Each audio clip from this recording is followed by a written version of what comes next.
just hit a home run. What? Cody just hit a home run. Cody just said. Hit a home run. Cody. Oh, okay. I thought you said Cody.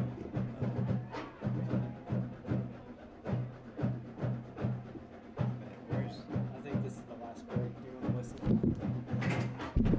you want to listen? You'll hear. It'll say, "Hi, this is Hayden Tarwater." Right, but I'm gonna. Yeah.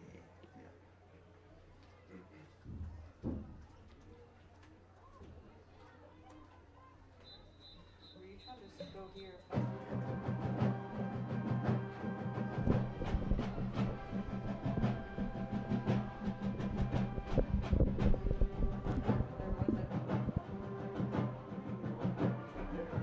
there wasn't one from earlier.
How's it going?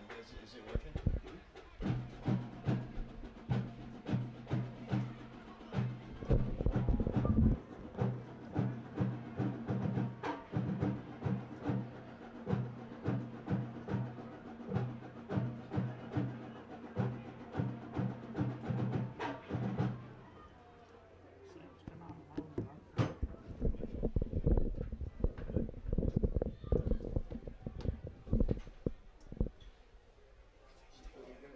What's that?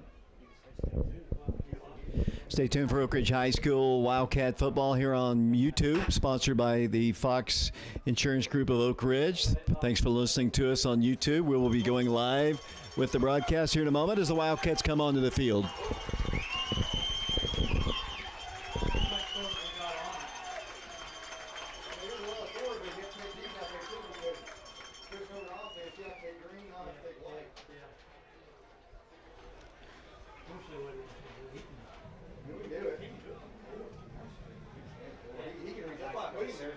Yeah, me too.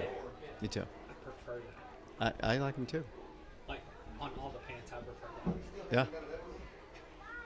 It looks like he did.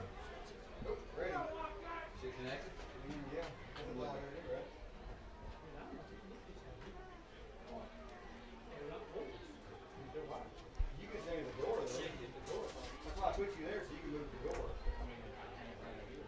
Sure can, but then to switch it, you have to tell me not to switch it. Well, I mean, I don't plan on Kind of watch that video, make sure he's kind of watched his video. Yeah.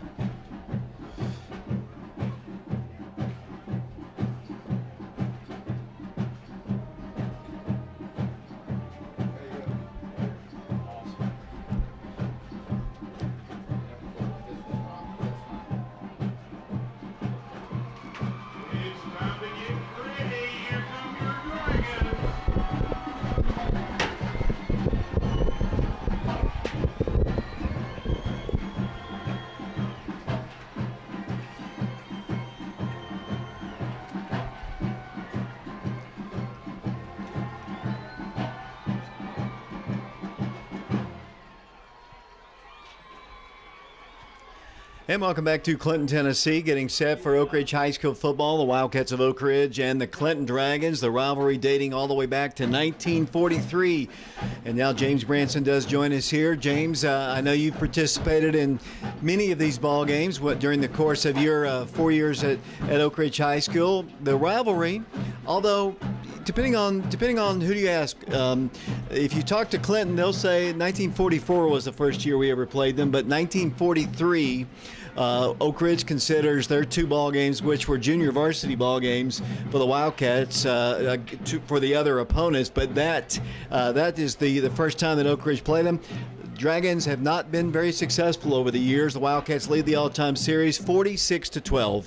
Yeah, David, obviously this is a game within your own county that you want to win and you want to play really well in. If we were to also play Anderson County this year, you want to win kind of the county championship in some way. And so this game is important for that. A lot of these kids know each other, grew up playing with one another, and know the people on the other team, know how they play. So it's always a very intense rivalry, and it's something that everybody looks forward to every year. Captains for the 2 teams who are out there. The Wildcats are represented tonight by Preston Turner. You've got the starting lineups for tonight's game. Yeah, David, tonight starting for the Wildcats at receiver is going to be Jonathan Stewart and Preston Turner, along with Braden Hayward. Jalen Hayward will be at slot. Your lineman for the Wildcats will be Ethan Hewitt at center, Robert Hill at left guard. Left tackle will be Nick Dallas. Right guard will be Vinny West, and right tackle will be Kason Staggs. The running backs will be Kendall Jackson, and Mitchell Gibbons is your starting quarterback. On defense, the Wildcats will start Kai Hirsch and Jackson Adams at defensive end. Defensive tackle is Isaiah Boone. Nose guard is J.K. Morgan. Linebackers are Brian Kelly, Jacob Bervin, and Jaden Elam. Your safeties are Cole Adams and Jonathan Stewart, along with Preston Turner and Matthew Swigert at cornerback for the Wildcats. We're going to take a quick timeout. We're going to send it back to the station. We'll be back with a kickoff in 30 seconds.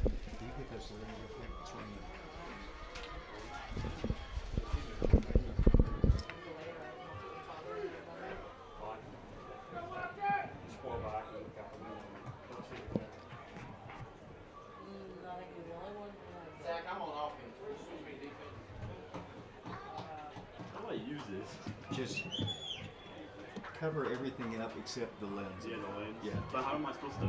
Well, just figure, I don't know. The guy with all the numerology classes said that that's not going to rain. Welcome back to Clinton, Tennessee, and believe it or not, I'm not surprised, but the rain has started to fall here at Clinton City Field. So this makes every single ball game, with the exception of the Farragut game, that we have had rain. We're already covering up our cameras as we're about to get set. The Wildcats will be back to receive the kick. Dropping back will be Jalen Hayward, standing back at around the 5-yard line. The Dragons will be kicking from left to right, wearing their all-black jerseys with orange and white trim. The Wildcats in their cardinal pants, white jerseys, cardinal numerals. Oak Ridge and Clinton, and here we go. Kick is a short kick. It's going to go angling out of bounds, and it goes out of bounds at around the 43-yard line. I guess that's their version of a pop-up kick. It's going to be great field position for the Wildcats. Yeah, David, that's something on tape this week that Clinton doesn't necessarily do very well. They'll pop it up down to about the 20 or 10-yard line. I honestly think they were trying to run a little bit of an onside kick there and surprise Oak Ridge on the first play of the game. Here come the Wildcat offensive unit. The Wildcat offensive unit onto the field. The Wildcats will have Mitchell Gibbons at quarterback. The backfield, Kendall Jackson. Kendall's got to get going. Coach Gaddis has said, as the penalty or the yardage has moved up to the 48-yard line, Coach Gaddis has said we are going to run the football, and that's something the Wildcats have struggled to do. The Wildcats have Jonathan Stewart as a receiver, split out to the far right. To the left side, the freshman, Brandon Hayward, single coverage on him. That could be something interesting to watch tonight. The Wildcats with a slot on the left side. That's Cole Adams. Jabryce Taylor is also in the ballgame. The Wildcats with a little blocking back there. It's going to be Kendall Jackson trying to get outside. Tries to get wide, and he's just going sideways. Didn't cut the ball back inside, and he's going to lose yardage, and a flag goes down on the play. Yeah, David, that flag looks like it's in the area of holding for the Wildcats, so this might be backed up here. And, Kendall, you really just want to see him cut that up, find the first hole you can get, and see. And if you get 2 yards, if you get 3 yards, great, but you can't go backwards. And that's what they're going to do, obviously, with the penalty. But, Kendall, Kendall has only had, I think, a total of 2 yards net the other night in the West ball game. It's going to be, they're going to decline the penalty. It's going to be a loss of 3 on the play. Second down, 13 yards to go. The ball is at the Oak Ridge 45-yard line. You've got to take what you're given. I mean, he tried to go and get outside, but Clinton did a great job there. And the Wildcats, as we saw last week, are backed up second down and long. And that's what hurt the Wildcats last week. Kendall Jackson, the running back behind the quarterback, Mitchell Gibbons, just underway. 11:42 to play first quarter. The Wildcats and the Dragons here from Clinton. Mitchell Gibbons, senior quarterback, is going to drop back to pass. Has some time, floats it here to Cole Adams. He is dropped at the line of scrimmage. Good defense by Clinton, and the Dragons will see Oak Ridge faced with a third down and 13. Yeah, David, as the Wildcats ran a little bit of a play action there as Kendall took the fake and Mitchell rolled out, and they were trying to hit Cole Adams out in the flat route, just trying to sneak out of the backfield there, as I believe they had Brandon Hayward covered deep on that, so there wasn't any place else for really Mitchell to throw it. Wildcats struggled offensively. I think that's an understatement. Last week against the West High Rebels, Clinton has not played in 3 weeks. 3 weeks from tonight was their last ball game, and that was against the Halls Red Devils. They also have played Anderson County. That's the only 2 games they've played all season long. Wildcats third down, we'll call it 12 yards to go. Wildcats with Jackson in the backfield. Jabrise Taylor comes in motion. Handoff goes Kendall. Kendall is going to break the first tackle, but not break the second. He's going to be dropped after a gain of about 1 yard here on the left side, and the Wildcats will be forced to punt. So the Wildcats, once again, struggle offensively here on their first drive. As on that play, I think Kendall saw something opening up outside. He had a nice hole right off of his guard, in between his guard and left tackle, and thought he saw something outside, and just I believe it was the defensive end or outside linebacker was able to catch him and hold on just long enough, as it's going to be 4th and about 11. Wildcats will send Jacob Burvin along with Preston Turner into that interesting punt formation. 2 of them back. We'll see what they elect to do. Let's see if they bring pressure. The Wildcats, 4th down and 11 yards to go. It's Jacob Burvin. He's going to punt it. It's going to be a wobbly end-over-end kick. Almost hit a Dragon. It's going to take a good Oak Ridge bounce. It's going to roll all the way down to around the 15-yard line, and that is where the Dragons will take over. First down, 10 yards to go. Kind of an unknown, this Clinton team. We'll see who comes out at quarterback. I asked all week to get the starters from the Clinton people, and they really didn't know. They could start Thackerson. He started the first ball game, or it could be the coach's son who gets to start tonight, and he's a great athlete as a freshman. Yeah, David, he's got a really good arm, able to really sling the ball all over the field for the Dragons from what we've seen so far. First down, 10 yards to go for Clinton, moving left to right here. And that is Keith at quarterback. He is the freshman. He is the son of the head coach, the brand new head coach here in Clinton. It'll be first down, 10 yards to go.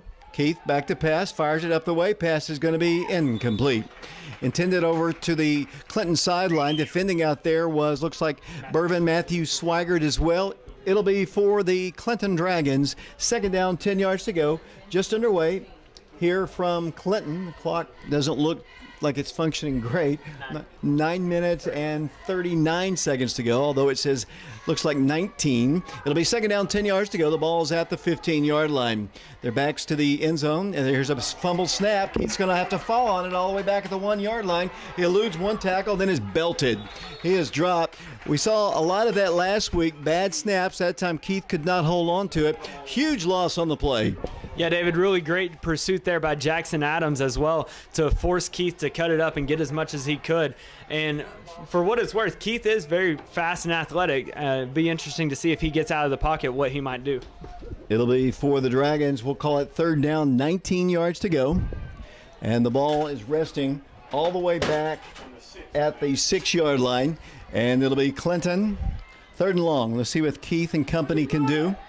And one lone running back, receivers, 2 to the right, 2 to the left once again. Third down, 19 yards to go. Keith, a little quick pass. It's caught. It's going to be a short gain. The Wildcats drive him out of bounds at around the 10-yard line. It'll be fourth down, so both teams unable to get anything going on their opening drive. The bad snap hurting the Dragons' cause, and it'll be for Clinton. Fourth down and about looks like about 13 yards to go.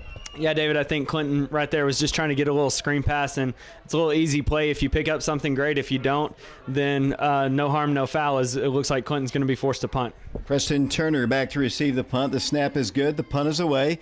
Low kick, terrible, absolutely horrible. It's going to be rolling dead at around the 29-yard line, and that is where Oak Ridge will take over. It barely cleared the Clinton line as it was a line drive kick. Great field position for Oak Ridge. They got to get the offense rolling. Yeah, David, and I think on that play, I'm not sure if it just missed his foot or just went off the side of his foot, but I don't even know if it got 10 yards off the ground as it just rolled right over the top of the head of the line there. As you would like to see Kendall Jackson get going, but you got to get points here on this drive, whether it's passing or running. Jalen Hayward, Jonathan Stewart split out to the far right. The Wildcats have in the backfield Darren Osborne.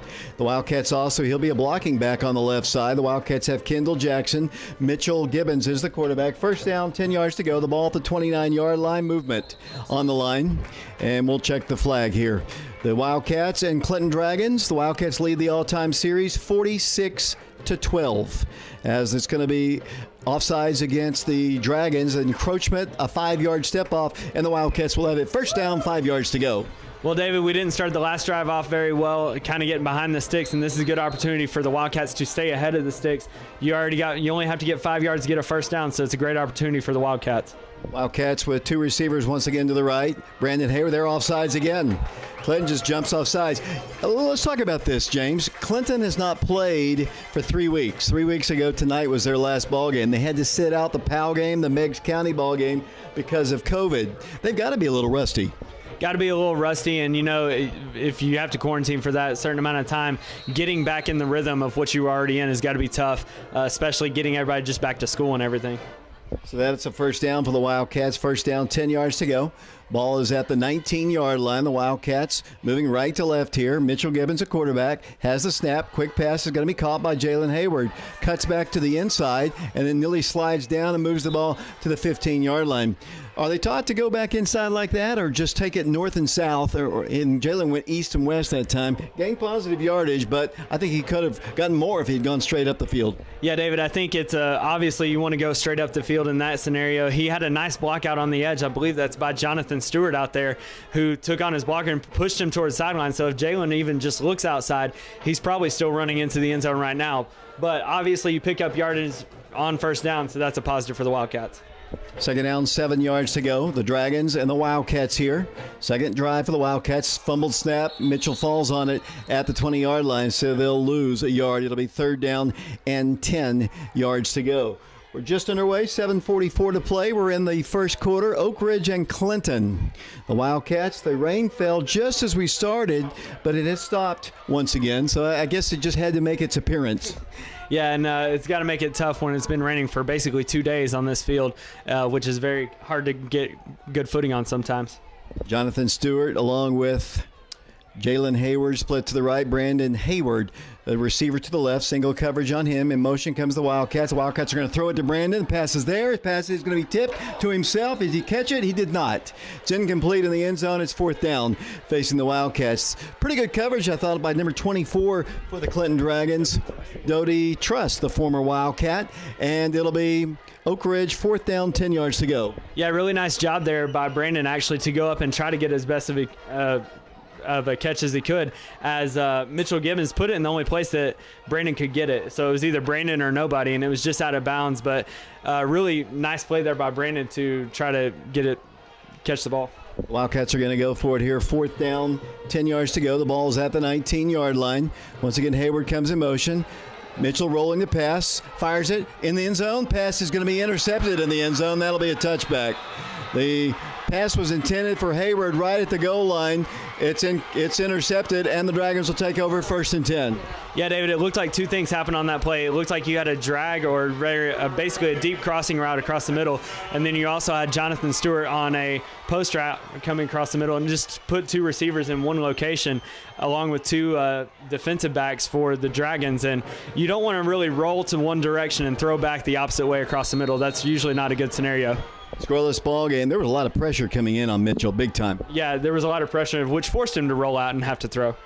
Wildcat defense is on the field once again. The Dragons are about to start their second drive. So what Coach Gaddis wanted out of this offense so far, they've picked up a first down, but they did it on 2 penalties. Haven't been able to do it with their offense. And the Clinton offense is on the field once again. First down, 10 yards to go at the 20-yard line.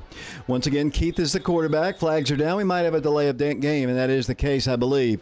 Delay of game is going to be called against Clinton. So neither team looking great offensively here in their first drives. The Dragons have been penalized on 2 encroachments on defense, and now they get a delay of game here out of their break. They spent entirely too much time over on the sideline there, and that's the coach's fault. Fumbled snap again. Quarterback's running. Boom! He is hit by Oak Ridge's Jacob Burvin. Dropped behind the line, back at the 15-yard line. Another flag down on the play. Yeah, David, is what really threw that off was just the low snap. And anytime that you have a low snap, it throws off the rhythm of the whole play, whether it's a run or whether it's a pass. And Keith there just wasn't able to pick it up quick enough and get upfield before Jacob Burvin could meet him in the hole. 6 minutes, 54 seconds to play. We're in the first quarter. We have no score. A big region ball game here from Clinton City Field. Didn't see the initial signal on the penalty. It's delayed or given. It's going to be against Clinton. The Wildcats will decline it. It was an illegal motion on that play, or illegal shift, where basically it seemed like somebody was either coming up toward the line of scrimmage or across the line of scrimmage is what it looked like. One thing we like about coming to Clinton, we have our own press box, but it isn't very easy to see, honestly, to be honest with you. It'll be second down, 16 yards to go, handoff to the running back, and he is moving the ball up to the 20-yard line, and another flag comes in. Another flag, we'll see what it's either going to be a hold or it can't be a late hit. We're going to see the official comes over to signal it is holding Dragons. So Clinton getting the brunt of the calls against them here in the early going. Yeah, David, it looked like our outside linebacker in that scenario. I believe it might have been Jaden Elam on that play, just penetrated upfield, and Moody wasn't able to get outside of him. And great job there by Elam to force the penalty. 3 receivers for the Dragons splitting out to the right. They'll decline the penalty. It's going to be third down and long facing Clinton. And here come the Wildcats. The Wildcats have Jackson Adams at one defensive end position here on the left side, coming off of a fine ball game. Keith the pass, pressured from the backside, running, about to get sacked, and down he goes at the 20-yard line. And then another flag comes in. This might be I was going to say face mask, but we'll see. It was a nice play there by Isaiah Boone, and what allowed Isaiah Boone to make the play is he got upfield very quick and was able to beat his man. But Jackson Adams rushed so hard outside that it opened up a lane, and Isaiah was basically standing right there to sack Keith. But unfortunately, I think it's going to be a face mask, David. Personal foul against them, so they'll walk penalty yardage up. Have we gone 2 plays without a penalty flag? Not in the last 2 drives. It's been very tough going on both sides. First down, 10 yards to go for Clinton, moving left to right here. Handoff goes to Moody. He's going to get a little running room and moves across the 40 up to the 42-yard line. Elam there on the stop for the Wildcats along with Jacob Burvin. Be a fine gain on the play of nearly 5, maybe 6 or 7 yards. Actually, it's going to be 7. Second down, a gain of 6. Second down and 4 yards to go. Yeah, David, a little bit of a stutter step there by Moody just to get through the line. Quarterback once again, the freshman, hands it off to the back, looking for a hole in the middle. He finds one, moves the ball to the 45-yard line, and he's really close to a Dragon first down. Nothing fancy, just straight up the gut moving. And they are going to move the chains. It'll be 1st and 10. So the Dragons starting to get things going on the ground. Yeah, David, and you want to let the Dragons start ground and pounding you, as we're seeing a lot of the Wildcat defenders really close within 10 yards of the line of scrimmage. Here they come to the line. The ball's at the Dragon 45-yard line. The Wildcats showing blitz. Handoff, boom. The Wildcats, as they hand it off, Burvin, Kelly, and one other Wildcat meet him in the hole and actually drop him for a loss of a yard. Yeah, I think one of the things that the Wildcats have to do tonight is be able to blitz. Blitz basically on run plays to stop the run, but also blitz to put pressure on Keith. Make Keith beat you either with his legs, not with his arm. It'll be a loss on the play of 1 yard, actually 2 yards. Second down, 12, the Wildcats showing blitz once again. Keith looks over to his dad, the head coach of the Clinton Dragons. 4-man front for the Wildcats. The Wildcats showing Elam looking like he wants to blitz, and the Wildcats, as another flag goes down, it's a legal substitution, I think, called against the no, it's going to be a legal procedure against the Dragons. So 5-yard step off. Boy, the officials are making they're earning their money here tonight. Yeah, David, and I think against Halls, one of the things that plagued Clinton was just penalties, especially false starts and delay of game. So, again, that's plaguing them again here tonight. So now for the Wildcats, it's second down and long. Here's the pitch to the running back, trying to get wide. He doesn't have a whole lot of room. Bervin drops him in around the 41-yard line. It'll be, let's see, third down and about 14 or 15 yards to go, depending on where they put the ball down. 15 yards to go, Mark Hastes says. The ball's resting at the 42-yard line. 4:34 to play. Neither team has scored. 0-0 is our score. The Wildcats and the Dragons here from Clinton on FM 92.7, FM 94.7. Keith facing a four-man front, drops the pass, fires it, pass is caught in the flats. Elam's going to try to make the stop, and the Wildcats do drop him. And well short of a first down, it'll be fourth down, and the Dragons presumably will be forced to punt. Yeah, David, it looked like a little bit of a quarters coverage there for the Wildcats as they were basically protecting anything near the first down marker. That way that they didn't allow a first down, and Jaden Elam was more than happy to let them have that 2 or 3 yard pass because everybody else was able to flow to the play and make the tackle to force the punt. Let's see if the Clinton punt's better than it was the last time. Preston Turner, senior, standing back at the 25-yard line. Fourth down, 10. Actually longer than that. Here's the punt. It's much higher. Not very long, very short actually. Takes a good Oak Ridge bounce and will roll dead at around the 34-yard line, and that is where Oak Ridge will take over first down, 10 yards to go. Coach Gaddis has said this over and over and over. We need to run the football. The Wildcats have tried to run the football tonight. They haven't had any success. No, they haven't had any success, but one of the things about running the football is it allows you to have some time of possession and wear down their defense. If you can wear down their defense and get your defense a rest, that way you are staying fresh, and it's a lot easier to sub on offense, especially with the amount of receivers that we have, and keep the ball moving down the field. Hill and Dallas are the left side of the line. The center is Hewitt, Kaysen Staggs, and one other on the far right, Vinny West. Wildcats first down, 10 yards to go. Handoff, Kendall Jackson. There's a big hole. 40 moves the ball to the 50-yard line. That was Kendall Jackson of last year. Big hole. First and 10. A 10 Bank of Oak Ridge first down. Really nice run there by Kendall, and it seems like somebody just told him, and when you see the hole right up the middle, cut it in there and just push it right up through there. As Marquez tells us, he gained 14 on that play. 3:22 to play here in the first quarter. Scoreless ball game. Oak Ridge and the Clinton Dragons. First game played in 1943, as we've said here. Mike Sheehan was part of that game. It'll be first down, 10 yards to go. The ball's at the 49-yard line. The pitch will go to Kendall Jackson. Once again, running room 50. Kendall Jackson, 45, 40. Kendall Jackson moves the ball up the field to the 30. Kendall Jackson is going to be pushed down and driven out of bounds hard. The whistles blew a long time ago.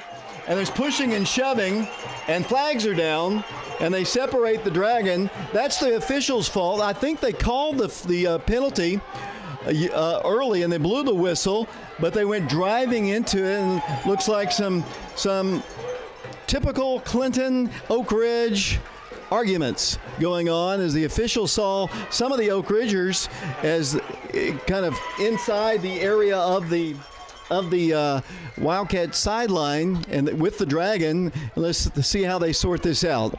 Yeah, David, it was a very kind of intense moment there. Number one, you had a nice block on the edge by Jabryce Taylor, which sprung Kendall Jackson for that nice run.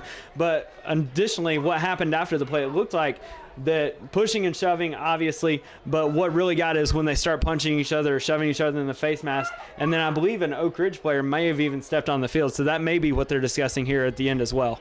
I saw the official point to an Oak Ridge player, and if that's the case, you know, we haven't had really many of these problems, especially in this rivalry. One thing that Coach Keith has said, looks like we're going to have a timeout. Well, why don't we take it? Let's get our well, actually, they're not going to come off the field. We haven't had much of this in this rivalry. Coach Keith said he wants to be physical. He wants to be aggressive. He wants to let everyone know that Clinton's back and they're going to hit you in the face. And obviously, they're a lot more aggressive than they have been. Yeah, David, I think one of the most times when they have been very intense rivalries, I'm thinking back to maybe Coach Shattuck when he was here and he had Darian Stone and I think Hazelhurst, as well as even in the 90s with Coach Gaylor and Coach Gaddis here when he was here the first time. I think looking back, I think number 6 for Clinton was one of the people involved in a lot of it, which was Wesley Phillips, as officials are still discussing it. And we have had a little bit of a timeout here as the Wildcats are huddling and Coach Gaddis is trying to get over there to be able to see. But going back to that, I think one of those games that you posted on YouTube earlier was the 98 game when there was a lot of yardage on both sides, and Kiki Houston was a part of that game, as well as I can't remember their running back, but he was a really good running back as well. Officials continue to discuss, and that's something that would make this rivalry a little bit more intense. We've had players that have come from Oak Ridge and gone to Clinton for various different reasons throughout the years. So with these players knowing each other a little bit more and more, some of the players I'm thinking of even right now currently, Jeremiah Blavelt, as well as Dodie Truss and Jaquez Johnson, they all know a lot of our guys, played with a lot of our guys either in middle school, boys club, or even up at the high school. So that makes these rivalries very, very intense. And as we're having a little bit of a technical issue here, as the referees are still discussing it, Coach Gaddis is still trying to figure out. To me, it just seems like that it was both ways, and I think in this case you basically would do offsetting penalties on both teams, give them both a warning here, eject some. Well, and there were punches thrown, as Mark Hayes was talking about. There was punches thrown on each side, shoves in each face mask. So I think you do. The only way that you could do this, Mark, I think you make a good point, is to make it fair, one from each team, and offsetting penalties. What do you think, Mark? Yeah, I agree. I mean, once they start throwing punches and stuff like that, you gotta eject anybody who, starts throwing punches. Yeah, and like we said, I think there was an Oak Ridge player possibly that came onto the field late. I'm not sure who it was, but I know they didn't have a helmet on. It was somebody that was not dressed out tonight. And even if you're just jawing and talking at that point, it's still you're the one being recognized. And unfortunately, in these scenarios, it's not always the person that throws the first punch or shoves somebody first. It's somebody that retaliates is what you see a lot more often with these scenarios. So you said they marked the ball at the 38-yard line. Yeah. Clinton's 38-yard line. So it'll be interesting. Again, the officials are still discussing. I think I see Coach Mullins down there as well. So I think we may have an ejection, as the officials are now going to the Clinton sideline to discuss, I believe, with Coach Keith, the Clinton Dragons head coach, what is going to happen.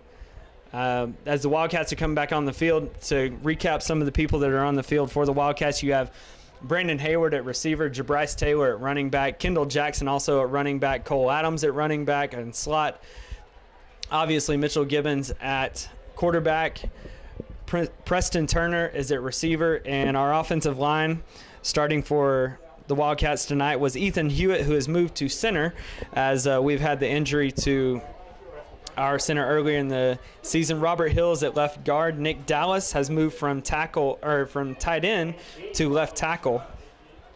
And we have Vinny West at right guard and Kason Staggs at right tackle for the Wildcats. So the officials, again, still discussing what is going on here. Not really sure as to when we will come back, as we're now going to get the call. And I'm assuming we're going to get the call, and he's not going to. No, he's actually going to talk to the Clinton head coach now, because he's been discussing with Coach Gaddis most of the time. Thanks a lot. We're trying to work on a little technical issue here while they work on a technicality down on the field there between. I see our athletic director talking with the official. I see Coach Gaddis as well. Not exactly sure, and we'll try to get some word from down below what exactly the situation. So the Wildcats, our 18 is going to be ejected out of the game. So not even okay, not dressed out here. And he did come onto the field, and you just can't do that. And they'll be probably asking for our tapes here to look about what happened. As the Wildcats, once again, as they're going to say, unsportsmanlike conduct against them, and an ejection, personal foul, unsportsmanlike conduct, an ejection against the Dragons, and now they're going to step off yardage. There might have been actually two against Clinton as they move the ball all the way down to the 23-yard line. I don't know. We want the rival to be the rival it used to be, but I don't know if this is the best way to get it going again. No, you want it to be intense. You want it to be close. You want it to be something that you take pride in, obviously, but you don't want it to be where it becomes you're fighting, because fighting, although this is a physical game, you don't necessarily want to be fighting on the field. That doesn't portray our school in the best way. Wildcat offense has it first down, 10 yards to go. Clock is moving, 2:43 to play. Wildcats have Kendall Jackson. The ball is at the 24-yard line of the Dragons. Wildcats are going to change their play. Play clock down to 9. Wildcats are not sure exactly. It's down to 7, down to 6. Mitchell has it down to 4, down to 3, down to 1. And the Wildcats get the play off, I think, just barely, or did Coach Gaddis call a timeout? I think Coach Gaddis called a timeout. And the Wildcats now there's pushing and shoving again out here on the field. Officials, I don't know if this is the seat group, but they don't seem it's going to be a legal procedure against the Wildcats. It's going to be a dead ball foul. As 5-yard step off, it'll be first down, 15 yards to go. We have no score, and so far it's been different. Haven't seen one of these ever before, actually, in my years. You know, from 58 to 70, they didn't even play one another. As the Wildcat offense has, let's see, Preston Turner split to the right. The Wildcats have to the right as well. Jabryce Taylor. The Wildcats have Brandon Hayward to the left. Kendall Jackson. Mitchell wants to pass. Looks, fires a pass in the flats. Caught by Preston Turner. He breaks the tackle. Moves the ball off the sideline and gets the ball inside the 10-yard line. Yes. Where it'll be another flag on the play. Might have a hold. They're going to call a penalty against the Wildcats. So the Wildcats, Preston Turner broke a nice tackle. And another step off against Oak Ridge. Yeah, David, it was a really unfortunate play as Mitchell Gibbons was rolling out there, made a nice little pass. Preston not really hurdled, but he stepped over the guy there and even got down to the 10-yard line and almost stepped over somebody else again. So they're going to step it off here. 1:54 to play here. The officials have been front and center here in this one. And, yeah, you're right, James. Yeah, I said which they needed to so far, obviously. And let's see, they are going to say another unsportsmanlike conduct call against the Wildcats, I think. And they're going to, or is it a legal procedure against, or actually an ineligible receiver downfield? So they're going to step it off once again. So we're going backwards here, James Branson. It's very impressive that we've had more penalties called than we have had touchdowns or even points put on the board because we're still scoreless here. But obviously the Wildcats, you have to keep your cool. In these type of scenarios, it's easy to get knocked off balance by penalties and things not going our way. What you have to do is remind yourself that we were moving the football on them and that we can continue to move the football on them. We just have to get back to how we do things. And it's first down and very, very long to go here. I'm looking at Wildcats. They're not able to keep up, I guess, on the scoreboard how much it is. It's first and very long. The ball's at the 48-yard line and 44 yards to go. First and 44. Handoff goes Kendall Jackson. He bounces outside, moves the ball to the 47-yard line. He's hit hard and dropped by a nice tackle by the Clinton Dragons. Yeah, David, and it seems like this is the type of game that the Clinton Dragons are very comfortable playing, that this is the type of game that they want to be in. That's something that's going to get them motivated because that was one of our best players, Kendall Jackson, and he got taken down pretty hard there. But, again, something to do on this play, maybe a screen pass, maybe just continue. You don't have to get it all back in one play. You can still get it back gradually. Brandon Hayward split to the left side. Doty Truss guarding him. Wildcat Mitchell Gibbons back to pass. Quarterback fires a pass. Pass is incomplete. Intending it for Brandon Hayward. And incomplete. It'll be for the Wildcats. Third down and long. Yeah, David, on that play, it looked like Brandon Hayward just ran a little comeback route toward the sideline, and when he didn't necessarily continue the route as much, and Mitchell Gibbons was under a lot of pressure and had to roll out just a little bit to avoid the sack there, which is why the throw was a little bit off. Wildcats have Jonathan Stewart split to the far right. Third down, 34 yards to go for the Wildcats. Not the way we anticipated this game to begin. Cole Adams comes in motion. Wildcats will pitch to Kendall. Kendall moves the ball up the field, and he moves it up to around the 35-yard line of Clinton. Obviously well short of a first down, but a fine run. One of the officials back here took a nasty tumble. I hope he's okay. Way back here, and he's assisted up by one of the Wildcats. The referee is the one who is dropped, and he's okay. He is limping badly. Do you have your striped uniform with you here, James? You know, I didn't bring my zebra uniform today, but I don't think I would really want to be down there as far as this one's gone so far. One thing that would be interesting to see here, David, is if the Wildcats fake this, because you're already in Clinton territory, and we know their package, their punt package.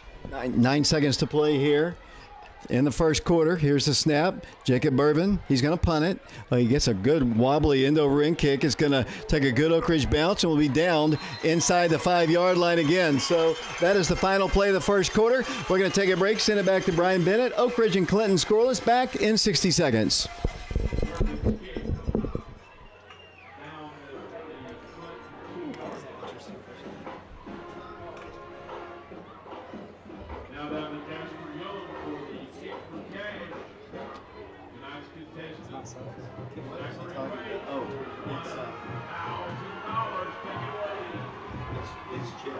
Jeff's holding a piece of paper in front of the screen.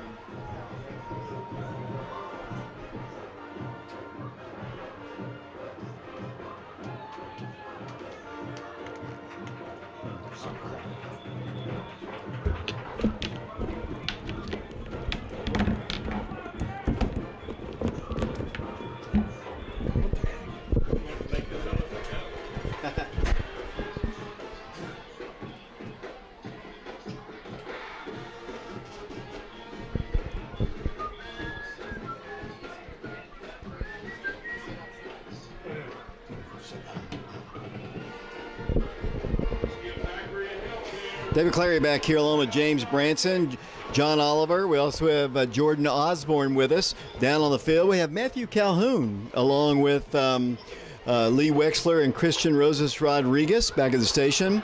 We have Brian Bennett. My name is David Clary along with James Branson. Not a pretty first quarter of football, James.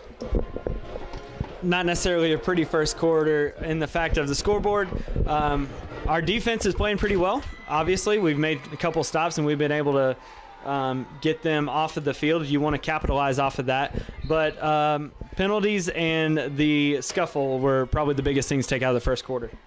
Looking at Coach Gaddis, he's not too pleased. One thing that I did see, that Kendall Jackson was able to get some running room, and that's kind of encouraging. Yeah, and what you want to see, especially out of Kendall Jackson, is just one cut and go, and get as much as you can on offensive plays. First down, 10 yards to go. All the way inside the 5-yard line, hand off to the back, and he moves the ball up to the 5. So they're just trying to get some running room, are the Dragons. And that was that Moody, I believe, again on the carry for them. We're in the second quarter in a scoreless ball game. Here comes Keith bringing his team up the line, which is the 5-yard line. He's a freshman quarterback, rolls to his right, pitches to his running back, who tries to get up the field, and he's met and dropped right around the, looks like the 10-yard line. My angle is absolutely terrible. It will be third down, and looks like 3 yards to go. Yeah, it was just a little bit of an option play there to the weak side of the Wildcat defense, and I believe that was Holyfield there that was able to get a couple yards for the Dragons. Ball is at the 9-yard line. Third down, we'll call it 3 yards to go. Keith at quarterback. He's a good athlete. Good one running back, 2 receivers to the right. Man comes in motion. Wide receiver handoff goes to the back, and he is going to be met at the 12-yard line. And I believe that'll be short, and the Wildcats, I believe, will force Clinton to punt. Looking at the sticks, it will be fourth down for the Dragons. Coach Keith, in his first year, boy, in all the years we've covered, they've had a ton of head coaches here at Clinton. Yeah, I was just going through that, and I couldn't even think of as many as they've had. As it looks like the Dragons will take a timeout to discuss what they want to do. Let's take a quick one ourselves. We're live here at Clinton, Tennessee. We're streaming live on YouTube at Prep Radio. You can watch the action as well. It's Oak Ridge and Clinton. Back in 30 seconds. How is the stream going, by the way? Still going. It looks like it's not as choppy as it sometimes is. Okay. Go ahead and do this there. Call the timeout. Okay. It's just a little delay. Remember that time? Yeah.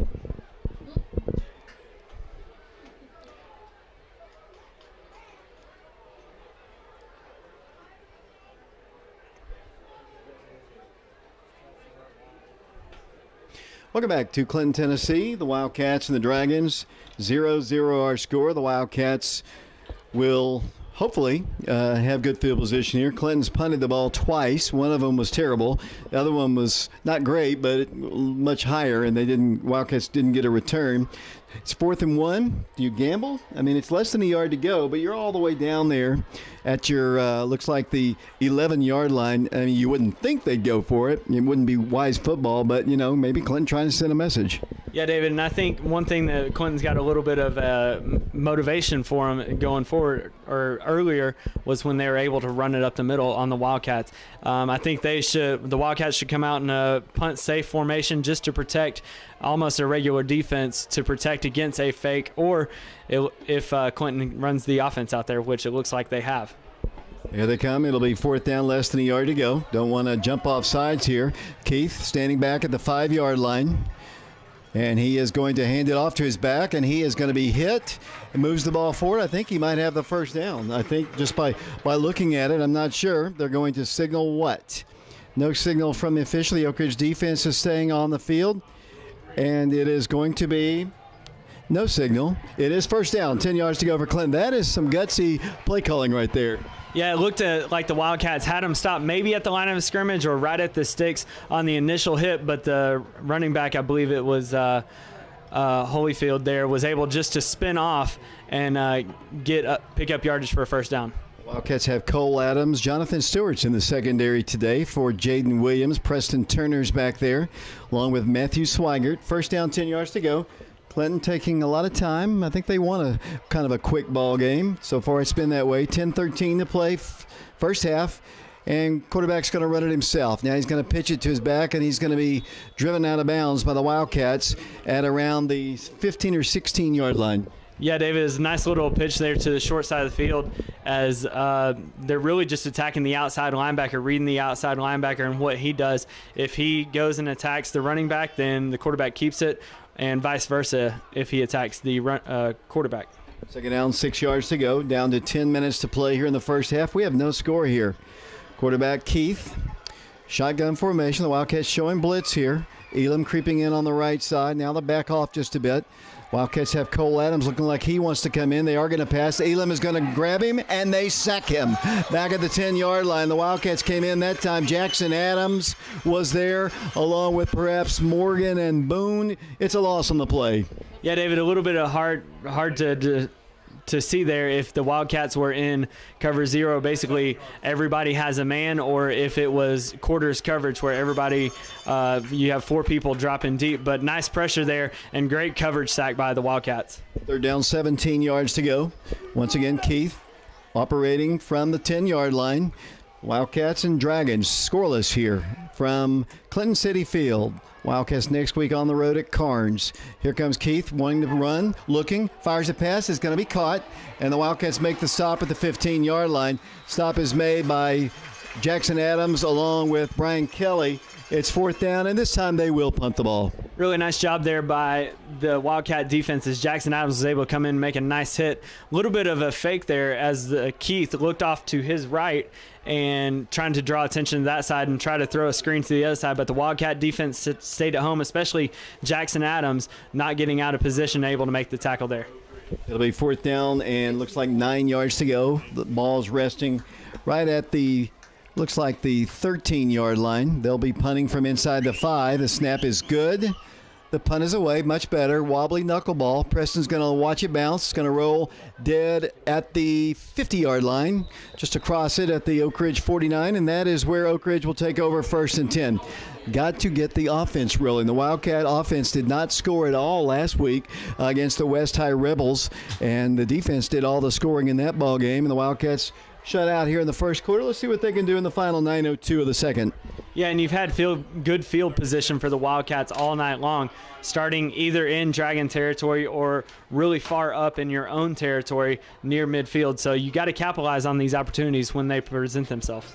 Wildcats are moving from left to right here as we look. We're also streaming on YouTube at Prep Radio. I hope you'll tune it over. We're also streaming live on Channel 15 right now. First down, 10 yards to go. Mitchell Gibbons, quick pass. Pass is caught a little bit behind him, but Brandon Hayward makes the catch, moves the ball forward for a gain of about 7. Nice play, nice catch by Brandon because the pass was behind him a bit. Brandon made an adjustment, made the catch, and picked up great yardage. Yeah, and I think it was a really nice throw to get back there because Brandon able to make a nice catch, but he also kind of checked to see if he could spin outside and get any field, but he just went right upfield and picked up a few more yards. 0-0 our score. The ball is at the 43-yard line of the Dragons. The Wildcats with Kendall Jackson. Wildcats in the shotgun. Ethan Hewitt is the center. The snap goes to him. The pitch will go to Kendall. Has some blocking. 40. Kendall Jackson to the 35. That is a 10 Bank of Oak Ridge first down as he brings the ball to the Dragon 35. Coach Gaddis has said for the last 2 or 3 weeks, we have got to run the football. We have got to run the football, and that's what they're doing here tonight. Yeah, nice job there, especially by Jalen Hayward on that play, as he could have possibly gotten a block in the back, but he pulled up just in time, which allowed Kendall to get an extra 5 yards or so. 8:05 to play here in the first half. We have a scoreless ball game, not anything like I expected it to be. Ball's at the 35-yard line. Jonathan Stewart split to the right. Hayward is a receiver as well. Wildcats have one man to the left. Mitchell's going to throw to him. That's Brandon Hayward. He's got it at the 30. Makes a cut to the inside. He's across the 25. Tackled at the 23-yard line. That is another 10 Bank of Oak Ridge first down. Yeah, really nice job, really nice pitch and catch by Mitchell Gibbons and Brandon Hayward, but really nice pickup on the blitz from Kendall Jackson and Darren Osborne out there to allow Mitchell time enough to complete that little slant route. Duddy Truss is now guarding Jonathan Stewart over here. First down, 10 yards to go. The ball's at the 23. The Wildcats moving. In motion comes the Wildcat running back. Wildcats will pitch to Kendall Jackson. He looks for the outside, now cuts it back inside. He's at the 20. Kendall Jackson stumbles forward to the 15-yard line. Tried to go outside, didn't see anybody there, and then just an ankle tackle from taking it into the end zone. Yeah, it seems like the Clinton defense wants to pin Kendall in and force him to run inside there, as Kendall is able to pick up 8 yards on that carry. Once again, Hayward and Hayward splitting out to the left side. They are brothers, of course. One's a senior, one's a freshman. Jonathan Stewart to the far right is a receiver. Kendall Jackson is the running back, the lone running back. Mitchell changes the play, or the play has changed, and Mitchell tells Kendall the new play. It'll be for the Wildcats. Second down, 3 yards to go. Ball at the 15. Kendall Jackson straight up the middle. That's a first down. Inside the 10. Great body lean that time. Twisted and turning. Kept his body moving forward even though he was falling. His twisting got him another first down. Yeah, he got hit probably about a yard or two into his run, but where he was leaning, his shoulders were forward, and he was able to pick up an additional 4 or 5 yards just based on his lean there, as the Wildcats have first and goal, it looks like. At the 9-yard line. Here they come to the line once again. Jonathan Stewart splitting to the right. Once again, Ethan Hewitt, the center. And the pitch, or the handoff goes to Kendall Jackson. He bounces to the outside. He's at the 5. He's at the 3. He's at the 1. He's in the end zone. Touchdown, Oak Ridge. So the Wildcats score. Wildcats, Kendall Jackson takes it in from 9 yards out, and Oak Ridge has a 6-0 lead with 6 minutes and 10 seconds to play here in the first half. Really nice job there by the left side of the Wildcat offensive line, as I believe one of the blocks that sprung Kendall there was the pulling guard, Vinny West, as he was able to get out and seal the edge there for the Wildcats. And the Wildcats will go for the extra point. It'll be Hayden Tarwater to hold, Kai Hirsch to snap, Camden Malconey to shoot, to kick up, and it's good. 7-0. Oak Ridge on top of Clinton. 6:10 to play here in the first quarter, and we'll be back to Clinton City Field in 60 seconds.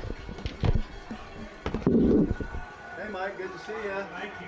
Good to be here. Better late than never. They waited like I heard the score, you notice that? Yeah, that's good. Yeah, what took you so long? I had to work overtime. Let's get my screen. Let's get my Use that screen. picture. Oh, is that? Yeah, that's okay. I've seen it. Cody kicked that extra point. Yes, he did. Thank you. His first name Camden, right? Yes. Thank you. Finally learned how to say his name, dude. Yeah. Just don't look at how it's spelled. Yeah, it'll mess you up every time. I figured that out. You just got to know that by such Well, this is just the first one. Lee. Second one. What David said.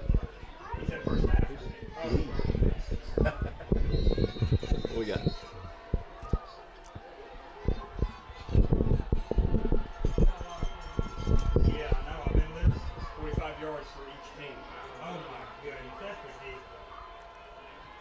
Welcome back once again to Clinton. Here's the pop-up kick, a little deeper this time. Fair catch is signaled for and made at the 23-yard line. First down, 10 yards to go. And I think that's really where Coach Gaddis wants him to pop it up to. I mean, a lot of times they've been at around the 30 to 35-yard line, and that's not where they want it to. So the Dragons will take over first and 10. The ball is at the 24-yard line. 6:09 to play.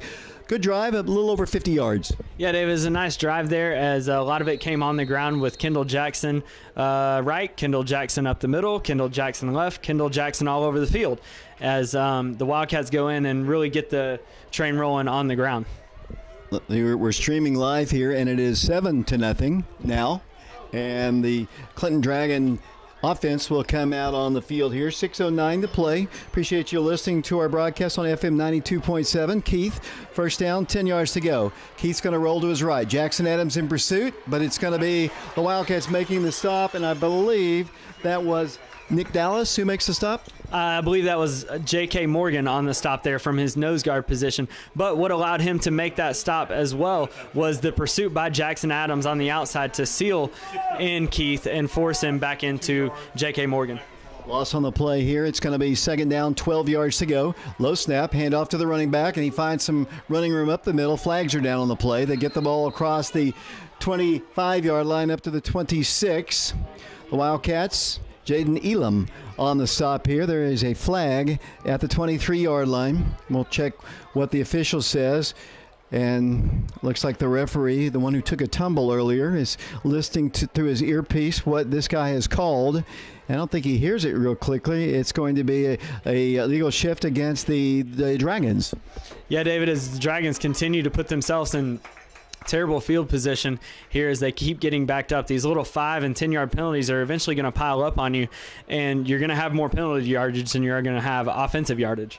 Got Matthew Calhoun and Lee Wexler down on the field, along with Christian Rosas Rodriguez, John Oliver up here, Jordan Osborne doing camera work for us as well. 5:35 to play, first half. Clinton, handoff to the running back, and he's tackled by Jackson Adams, number 10. Garfield will be proud of that tackle. Just kind of rode him down, made him eat a little grass here at Clinton City Field. The only place this year, at least in the regular season, that will be playing on natural grass. As the Dragons come to the line once again, quickly, third down, 18 yards to go. Back at the 17-yard line, kind of tempo offense for a moment there. Now the Wildcats get set. Nothing like the Dragons or like the Cougars of Campbell County. Tough loss for them last night watching their game against Carnes. Third down, 18 yards to go, 4:58 to play. Keith wants to pass. Has time to run. Might do it. He's running outside, and he is going to be tracked down. And fumbles the football. Picked up by Oak Ridge. Guess who's got it? Brian Kelly's got it. Will it count, or will they say he's down? Brian Kelly returns all the way inside the 10-yard line. We're going to be first down, goal to go. Really nice job there by the Wildcats all the way around. That was really a coverage sack. Nice pressure and blitz from the defensive line and linebacking core, including Jackson Adams there. But the coverage back deep, Wildcats were in dropping everybody deep. The corners and safeties all dropped, and Keith just tried to roll on and get as much as he could and just stumbled and fell there. And Brian Kelly, Johnny on the spot, able to get it inside the 10-yard line for the Wildcats. Ball is at the 8-yard line. It'll be for the Wildcats. First down, goal to go. Kendall Jackson in the backfield. Mitchell Gibbons is the quarterback. Handoff Kendall. Kendall to the outside. He's at the 5 and goes down at the 4. Tackled by a couple of Dragons there. It'll be second down, goal to go for the Wildcats. Yeah, it's a really nice job there by Kendall just to get 4 or 5 yards there on first down and get it moving forward. If I were the Dragons, though, I would not tackle Kendall Jackson up high. That's just not something that I would do, and they did on that play. It took about 2 or 3 of them to get Kendall down. It'll be for the Wildcats down to 4:18 to play. 7-0 is our score as we play here on Clinton City Field, longtime site and home of the Clinton Dragons. I guess they've always played here, I would assume, as the Wildcats will come to the line. And once again, a timeout is asked for, this time by Clinton. 4:07 to play in the first half, 7-0 Oak Ridge. Back in 60 seconds.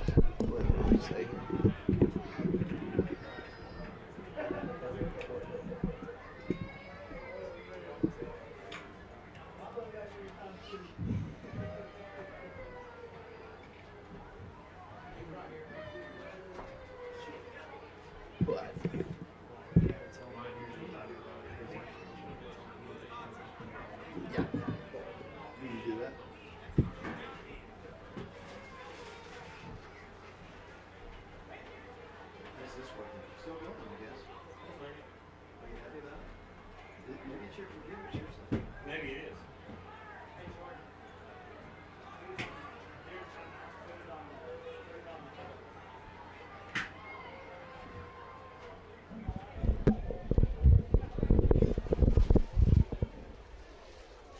What do you want me to check YouTube?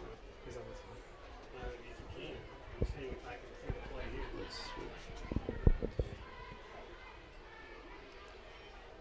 still on YouTube. David Clary back here along with James Branson. John Oliver back here. I've seen John Oliver at Myrtle Beach last year at the tournament. It was about 30 degrees, just frolicking in the ocean. He's doing our camera work tonight. Matthew Calhoun, linebacker the last couple of years. He's doing our camera work tonight. It's good to have these guys helping us out tonight. It is nice to have us, and we unfortunately have a Riverdale alum helping us. And a Blackman person as well. So we got some Murfreesboro, Middle Tennessee flavor in our crew tonight. Wildcats have it, second down, goal to go at the 5-yard line. Mitchell Gibbons. Wildcats will pitch to Kendall. Kendall has a couple blockers in front, but he's not in the end zone. He's down to around the 2. It'll be third down, goal to go. The Wildcats go on the short side of the field there with Kendall on the sweep. It'll be third down, goal to go. Officially, it looks like the 3-yard line. Yeah, a little bit of a heavy package here for the Wildcats, as it looks like they brought in Kai Hirsch as well as Jackson Adams to really pound this thing in, as it looks like the Clinton Dragons really are flowing to the outside and trying to make Kendall to force everything back in. 3:35 to play and counting. The Wildcats to the line, which is the 3.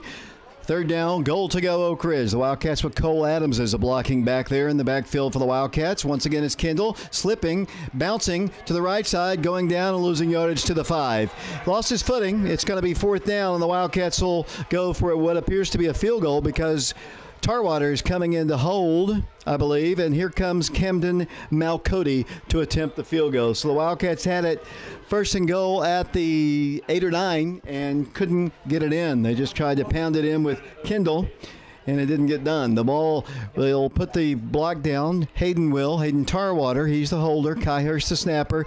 Camden will, from the right block, try to attempt a 20-yard field goal. Good snap, good hold. Kick is on its way by Camden. It looks good, and it is good. So the Wildcats have 3 on the board, and they lead Clinton 10-0. 2 minutes, 43 seconds to play. We'll be back with a Wildcat kickoff in 60 seconds.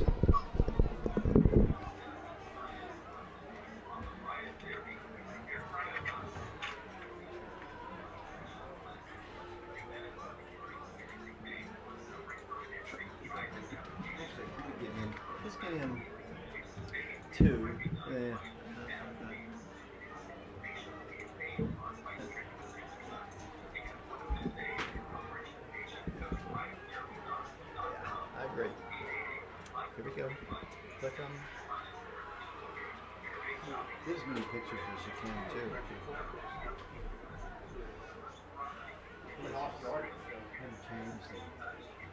As long as I did my very first game when I was 15 years old. Yeah.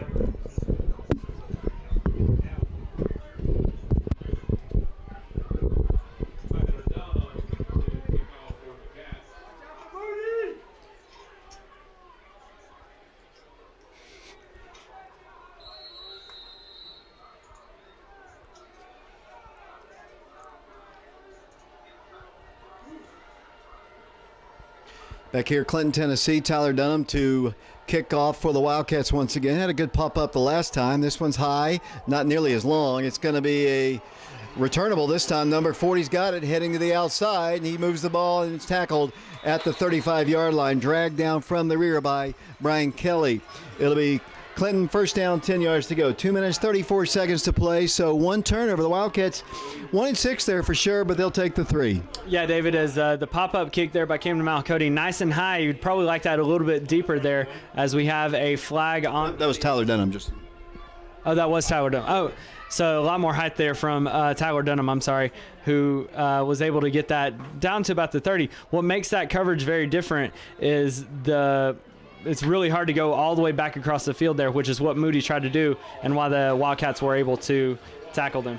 Dead ball foul is going to be another personal foul against Oak Ridge. We've got a lot of those popping up here. As once again, it'll be for the Dragons. First down, 10 yards to go. Ball is at the 49-yard line, and that's where they'll have it. First down, 10 yards to go. And once again, Clinton's Keith at quarterback. He's a freshman, one lone running back. 12 minutes, 34 seconds to play. And here's the snap, the handoff to the back, and he is met after a gain of about 3 yards. Having a little internet issues here tonight. The streaming is working, so if you kind of watch it on Channel 15 or on YouTube at Prep Radio, as the Wildcats lead it 10-0, 2:17 to play. Here comes Keith to pass. Pass is caught, and they'll pick up good yardage. The Wildcats make the stop hard right on the Clinton sideline at around the 45-yard line. It'll be third down and long facing the Clinton Dragons. 2:09 to play. Second down and long facing Clinton. Ball is officially put down at the 47-yard line. It'll be ball put down at the 47, 2:09 to play. As they say, no gain on the play. Third down, 8 yards to go. I'm working on a technical issue, trying to watch the game. Keith the pass, fires a pass, incomplete.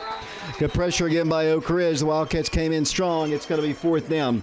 Having a little internet issues here, but for those of you watching on the stream, I know Brian's probably panicking just a bit back at the station, but somehow we're keeping alive here on the stream and going off on the radio. That doesn't seem to work that way. Yeah, and it's interesting. We had a little discussion before the game about which internet might be better, and it seems like the other one was working better for streaming.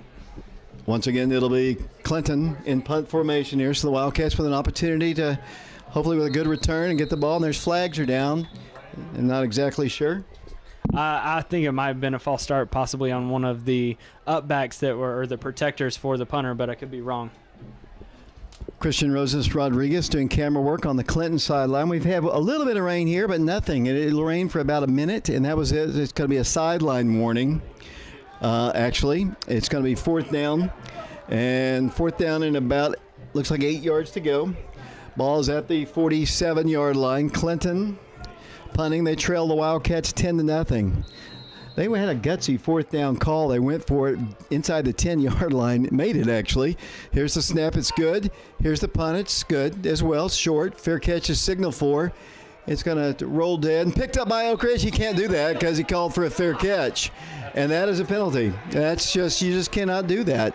He called for a fair catch, and then he decided to run it, and that is a really delay of game, I believe. Yeah, it's a delay of game penalty. Is you call for a fair catch, regardless if it hits the ground or if you catch it in the air, it's a fair catch. So whenever you touch it, it's going to be a dead ball, basically. So that protects two things. It protects you from getting a delay of game penalty, but it also protects you from getting hit if you're the returner.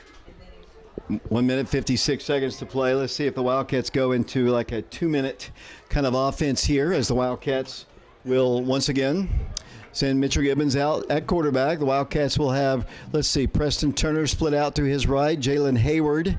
Wildcats will have Brandon Hayward in the ball game. I don't see Jonathan Stewart. Jonathan having to play a lot of ball. He had to start today on defense for the Wildcats. And let's see, it'll be for the Wildcats another penalty against them. And they're going to put it down officially at the 15-yard line. I'm not exactly sure. Resetting it, yeah, probably so. I was assisting James here. Yeah, James is not as technically adept as I am, and I was just having to do all the work up here. It'll be Oak Ridge first down, 10 yards to go. Mitchell Gibbons, a quarterback, is going to hand it off to Kendall. Kendall jumps over a man and gets about 2 or 3 yards, not much more than that. 10-0 is our score. 1:49 to play. The Wildcats don't seem to be in a big hurry down the way. I know they don't want to turn it over down deep here, but Wildcats do have all 3 timeouts. They're down to 1:39 to play here. Mitchell Gibbons with it. Second down, and for the Wildcats, second down and 7. He is going to pass across the way. There's the slant. Jalen Hayward, he's got it for a 10-back of Oak Ridge first down at the 30 up to the 34-yard line. First and 10. Love that play, James Branson. The slant pattern this time by Jalen Hayward, first and 10. Yeah, and you like to get it to people, especially like Jalen, who are quick and can get upfield quickly, as he was able to there gain what looked like about almost 15 yards on that play, as the Wildcats are now moving backwards. Yeah, another penalty. The C team officiating crew is here for sure. Not letting him play here. There could have been holding. I'm not, or whatever, if that was the case. But they sure aren't letting them play with all these procedural calls here. As Jay Sean is in agreement with us, he wasn't exactly sure what the flag was for. Clock is moving. 1:21 to play. Now that it's going to be second down for the Wildcats, I believe, and long. All the way back, it looks like at around the 10-yard line. Mitchell has the play, gives it to Kendall Jackson. See if they go with a slant again. Mitchell's going to throw across the way. Pass is caught. Not a whole lot of yardage there. They do make the stop up the field at around the 15, but there's only 58 seconds and counting. Yeah, it looks like the Wildcats are a little bit content here just to take this into the half, not commit a turnover or anything like that. With looks like what might be third and medium for this conversion. Wildcats looking over to the sideline, 42 seconds and counting. Play clock at 30. They really only have to run one more play here, actually, as the Wildcats will come to the line here. It is, they say, third down, and it looks like 7 yards to go. Wildcats at quarterback, Mitchell Gibbons. Wildcats are just going to hand it off, and there's some running room, a big running room. That's Kendall Jackson. He's across the 45 to the 50 to the 40. Kendall Jackson to the 30 to the 25 to the 20 to the 15. Yeah, and that is where he's tackled with 10 seconds to play. Great run by Kendall Jackson. Yeah, it was a really nice job there by Kendall Jackson as he just finds the hole and is able to gain what looks to be about 60 or 70 yards as the Wildcats are going to take a timeout to discuss what they want to do in the last 9 seconds here.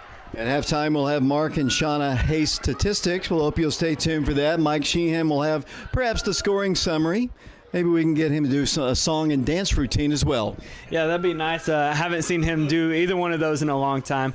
On that last play, one of the things that actually sprung Kendall for such a long run there is it looked like the safety almost blocked himself because the receiver, the Wildcat receiver, came out to block, and the safety seemed content just to throw a block at the receiver, so Kendall didn't even have to make that guy miss. Our live stream is brought to you by the Fox Insurance Group of Oak Ridge. We appreciate them, and just appreciate all of our sponsors, including the Tim Bank of Oak Ridge, along with Sexton Automotive Group, Oak Ridge Utility District, the Oak Ridge Pharmacy, Gallo Loco Mexican Restaurant, Stan Sisk, DDS, Nathan Miser of Shelter Insurance, Betsy Coleman Realty, a new sponsor for us, Ortho Tennessee Mortgage Investors Group, Tracy Larrabee CPA. I saw Tracy before the game, MacArthur Animal Hospital, Cook's Comfort Systems, OBGYN Associates of Oak Ridge. We also have the Jackson Square Barber Shop, Service Pro Loop Center, Johnny Burgess, DDS, Donnie Sharp of East Tennessee Spine and Sport, Jimmy Norman, attorney at law, and Dr. Bill Linehan, another dentist. Wildcats have it with 9 seconds to play here. First down, 10 yards to go. The ball is at the Clinton 15-yard line. 9.7 seconds to play. Wildcats with a couple running backs. Taylor, it's going to be Mitchell to pass. In the middle, right side, corner, overthrown, incomplete. Clock still running. We had an incompletion. They let 4 seconds go off the clock. That's some, well, you know. Yeah, I'm not going to say it, but I'll talk about the play instead. As yes. As it seems like Coach Gaddis is going to call for the field goal unit as Hayden Tarwater along with Camden Malcody are going to come out. A little bit of a smash route combination there as the one receiver, the inside receiver, ran a corner route to the corner of the end zone, and Jonathan Stewart came in to run a in route. Hayden Tarwater to hold. Camden Malcody, a 32-yard kick this time. Snap is good. The kick is on its way. It's on its way, and it is no good. Just under the crossbar. 10-0 is our score. The Wildcats should have had 4 extra seconds there. They didn't. In the halftime, the Wildcats lead it 10-0. Poor clock keeping. I'm serious. The ball was thrown out of bounds, and we have 4 seconds off the clock.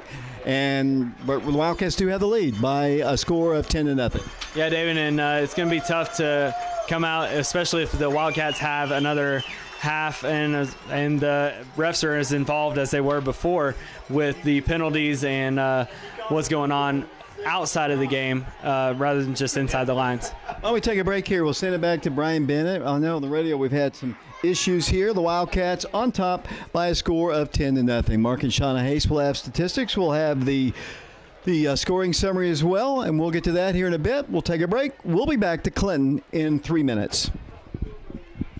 What is it? Penalty play again. I just turned it. Thank you. Yeah. He's still recording. Do you want to tell him to turn it off? Yeah. Switch tapes. John. John, you can turn. Are you switching tapes? They had a crane tore up right there at the end, and I had to stay along it. Well, I don't wanted to. And I got here and sit there as soon as I possibly could. Yeah. What'd you say? At least we're starting to run the ball later. Yeah, I know. Well, and they're not very good, I know, but the penalty yards. Yeah. Let me. You and James want to talk a little bit? You gotta. Yeah, we can do that. That's the streaming mic. So, James, why don't you bring it out? You bring it out, right? Okay. You want me to do this for us, Norman? Yeah. We'll let James introduce it. Yeah, sure. Well, Yeah, give James a job. yeah, get James to do that. My cousin was listening in high school, if you can remember that.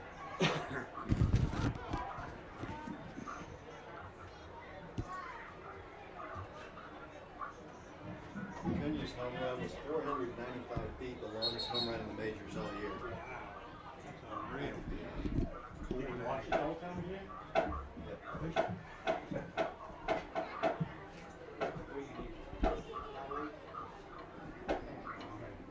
You get yelled at by Coach White?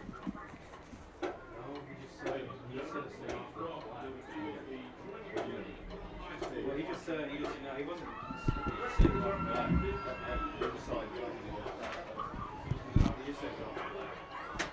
I'm more worried about Matt. Matt was going to be over here.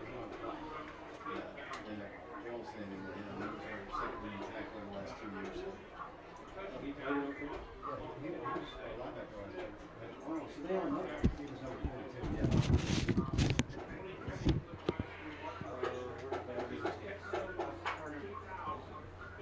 You need more tapes? So he was reporting all that during the crisis of about 19 minutes or something. Okay. About 16 minutes. Okay. Well, you need another tape. I don't really know what's on that. What's that? 17 minutes. Okay. We can fill it up. I know, but I'm just saying. 7 minutes. I ain't never seen it. Where's the streaming? Is anybody using this one? No. Are you tired? Yep. I'm going to go sit down there. Hey, David, I've written up a few words of wisdom I want to read. Yeah, I can just That's talk all about right. it. Okay, that's fine. How you doing with this tape? You getting good shots? Y'all have the streaming mic? And we haven't hit many highlights. Did you get you get the hill? That long run, I got like the first part, but as it got inside, Oh, that's okay. James Branson, along with Mike Sheehan and David Clary back here at Clinton City Field in Clinton, Tennessee. We are on prepradio.com tonight, along with FM 92.7, and we are live streaming on YouTube. To close out the half there, the Wildcats lead 10-0 over the Clinton Dragons, and I believe Mike Sheehan has the scoring rundown for us tonight. Yeah, I certainly do, James. As I was thinking, okay, first the scoring cover for the Wildcats really got off to a slow start. Didn't even score in the first quarter. A lot of penalties in these games. Kendall Jackson, with 6 minutes and 10 seconds into the second quarter, finally scored for the Wildcats on a 19-yard, very determined run by Kendall. Camden Malcody came in and kicked the extra point, and the Wildcats went up 7-0. Then Camden Malcody came in, and with 2 minutes and 43 seconds left in the game, and kicked a 22-yard field goal, and the Wildcats went up 10-0. Then, with 9.7 seconds left in the first half, Camden Malcody, after a 69-yard run by Kendall Jackson, all the way from the 19 down to the 17, and then Kendall Jackson kicked a 34-yard field goal, and the Wildcats went up 13-0 here at the half at Clinton City Field on a beautiful grass field, but it's saturated. It rained all day yesterday and most of the day today, and there are a lot. Everybody's having footage problems.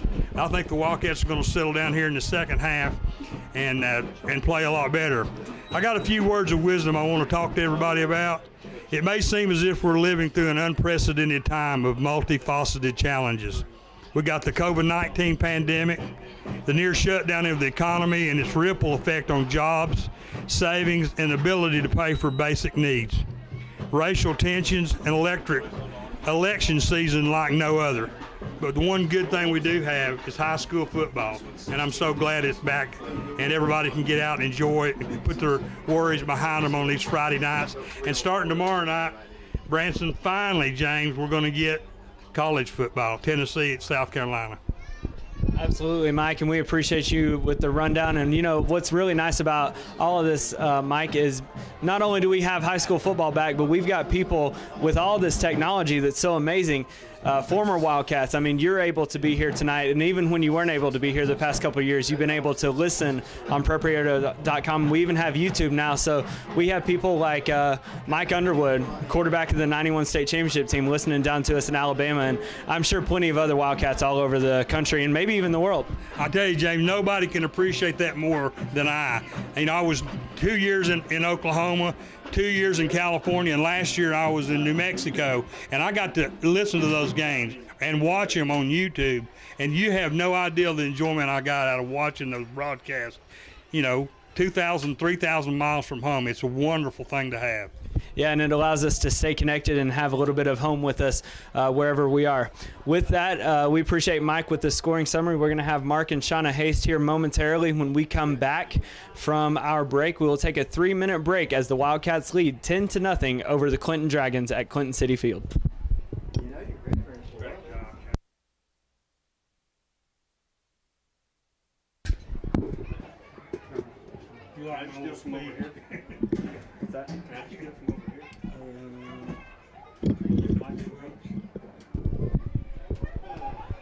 What's that? Maybe not. This one, yes. This one's good.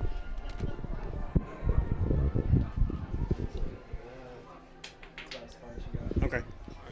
Slide over.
Is this good?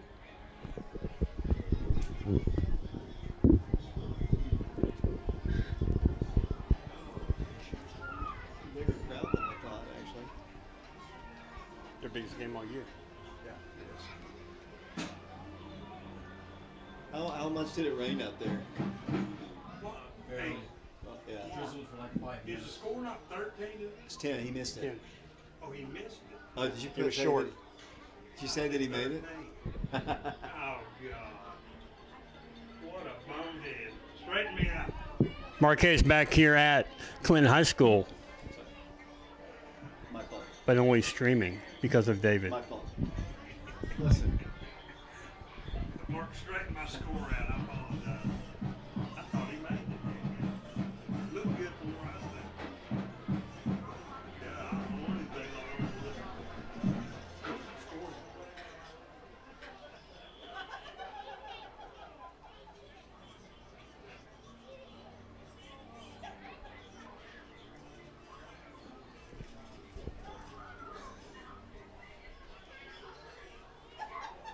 Who's watching? Anybody we know? I saw Isaiah Johnson post something earlier. Usually Herman's watching.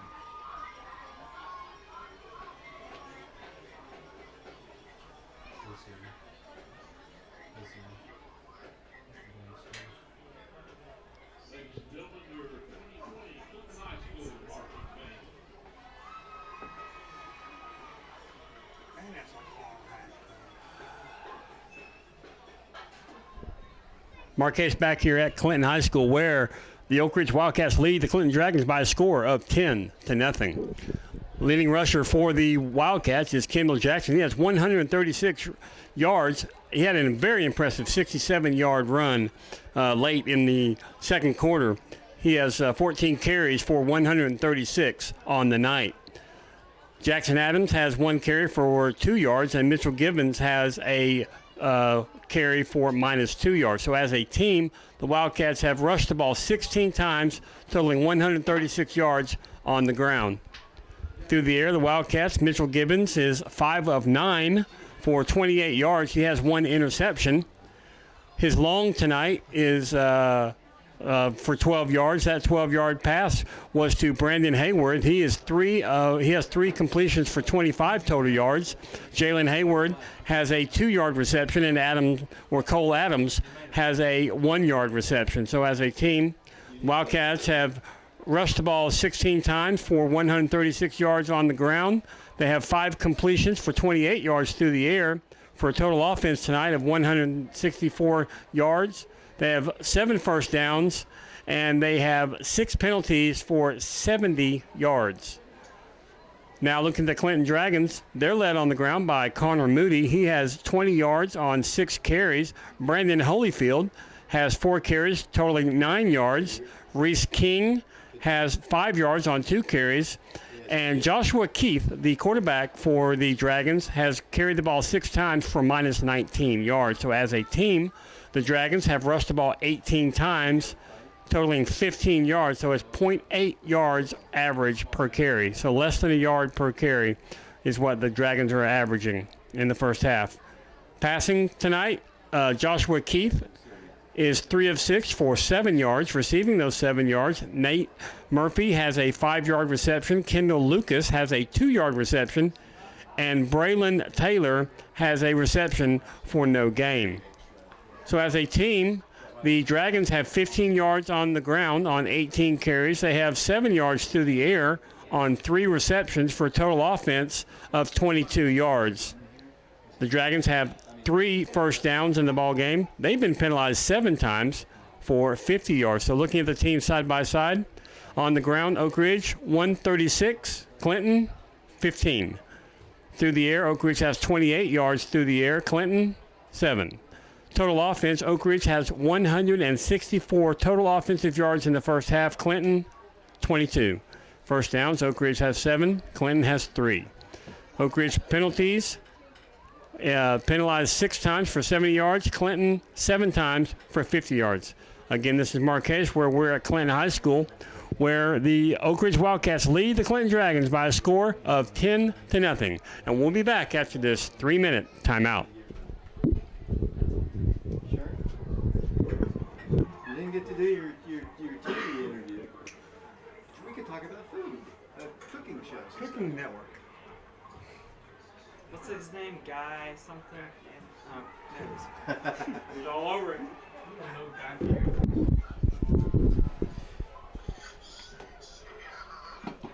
They say YouTube looks really, really good. I had everything to do with it, David. It's my laptop. I think, seriously. I think it might be. Your laptop from now on. Oh, well, I think it was your laptop. My laptop stinks. I think we should use yours. Can't break the system, David. Where are we next week? Carnes? Yeah, over there. Yeah, outside. Yeah, Carnes in the rain. Yeah. Do you remember when we went to Carnes and we played like 5 minutes of the first They're trying to break my quarter record. and it They're trying to stormed? break my It was when record. Blade was here. When my senior And we had 6 We played it, and then the next day, Yeah. like a bunch, they had because James had And to now go to a this wedding year, or something. His wedding. Yeah, it was his wedding. Yes. Because Oh, Ryan okay. had a league too. That's a good one. And the Georgia game was that day. Oh, and Yeah. people like they had to play like 10 in the morning or something. I remember when, what was it, Carnes? We were up like You 50 wrote to nothing your at papers on halftime. your 56 to stone? nothing. Or something. Even Jacob Jacob scored a lot in that game. The Carnes game. Yeah. That's when Herbert set a record for a Touchdown, back, right? interception return. Yeah. Yeah. It was like 108 108 or something like that? Yeah, something.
David Clary back here along with James Branson. We are at halftime, just about 4 minutes away from the start of the second half. The Dragons have already come out of the dressing room. The Wildcat kickers are out on the field. 10-0 our score. We had no scoring at all in the first quarter. The Wildcats and Dragons penalized so many yards. It was just a very sloppy and very physical, aggressive first quarter, but Wildcats, I know Coach Gaddis is going to be pleased with us when you speak to him, I think, after the game. I think because the Wildcats have been able to run the ball. I know Kendall, I didn't hear what Mark's total on Kendall was. 136, and that's almost as much yardage as he has had in all the previous ball games. Yeah, David, and it helps when you have that 69-yard or 70-yard run at the end of half, obviously. But he has looked a lot more himself this game than he has at any other point in the year, which is nice to see. And the Wildcats overcame a little bit of adversity, obviously, with what occurred with the penalties and what occurred on the sideline, but also just being able to not get in the rhythm, and then in the second quarter being able to get in the rhythm and especially get Kendall going. Our camera personnel tonight, we have Lee Wexler, we have John Oliver, we have Jordan Osborne, we have Christian Rosas Rodriguez along with Lee Wexler. Brian Bennett's back at the station. I know he's probably been frustrated a little bit. We've had some internet issues here, but we're also streaming live tonight on YouTube, Prep Radio. We hope to do that the rest of the way. Mark assures us his laptop will be working out perfectly for the next several games, and you can go to YouTube right now and watch it on Prep Radio. Just look for Prep Radio on YouTube. We're also streaming this live thanks to David Kolodny, who put it on Channel 15 right now. So a lot of people, a lot of ways to watch and listen to our broadcast. Yeah, and it's a great opportunity, like Mike and I talked about in the middle of halftime there. You have Wildcats listening all over. I think I saw Parker Jarnigan on there, Eli Manning, obviously state championship quarterback Mike Underwood. So it's a really cool way that we can get this out to former players and fans all over the place. If you're watching it right now, subscribe to our channel here. That way you'll be alerted every single time that we go live with something. You'll be able to know that we are live. We did most of the away basketball games last year on YouTube, and just subscribe to our channel. We would appreciate that. And we appreciate, obviously, our radio coverage on FM 92.7, FM 94.7. Two teams are out of the dressing room. Why don't we take one more timeout? We'll be back with the second half. The Wildcats on top of the Clinton Dragons, 10-0, and we'll be back to Clinton City Field following this 90-second timeout.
David Clary back here along with James Branson. We are on FM 92.7, FM 94.7, prepradio.com.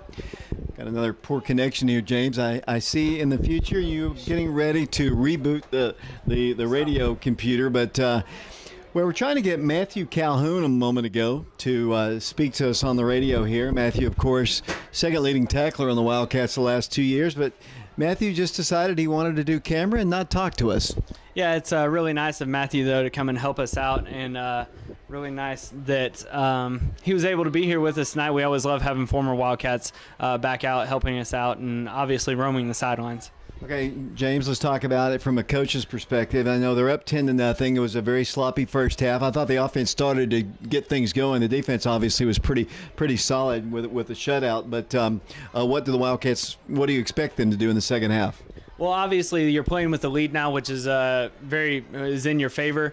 You want to continue. Obviously, Coach Gaddis is going to want to continue to run the football, get Kendall going, keep churning out yardage, and keep having long drives because, if you get Clinton down 2 scores, they're going to have to start passing more and more. And I think our defensive line and our pass rush is going to be able to get to Keith, their quarterback. I found out something during halftime. One of the reasons why I think we're seeing so many penalties, the TSSAA has a crew here observing this crew tonight. So I think and a lot of times, I think they can look at it and say, you're calling too much, or, you need to kind of do things better. But, they're being observed tonight by the TSSAA. Well, and honestly, that was it's maybe advantageous for us in that scenario because I felt like even though they had a very long discussion with what was going on in the first quarter there with the scrum or whatever, it was handled actually pretty well. They came and talked to each coach, and they decided they took a long time, but you would rather get the call right in that scenario than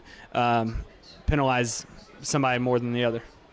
I don't know how much time before halftime. The Wildcats are getting ready to come over to their sideline here. We're on FM 92.7, FM 94.7. The Dragons will be receiving the kickoff, and we'll be back with that kickoff following this 60-second timeout.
Welcome back to Clinton, Tennessee. Tyler Dunham about to kick off for the Wildcats. They'll be kicking from right to left here.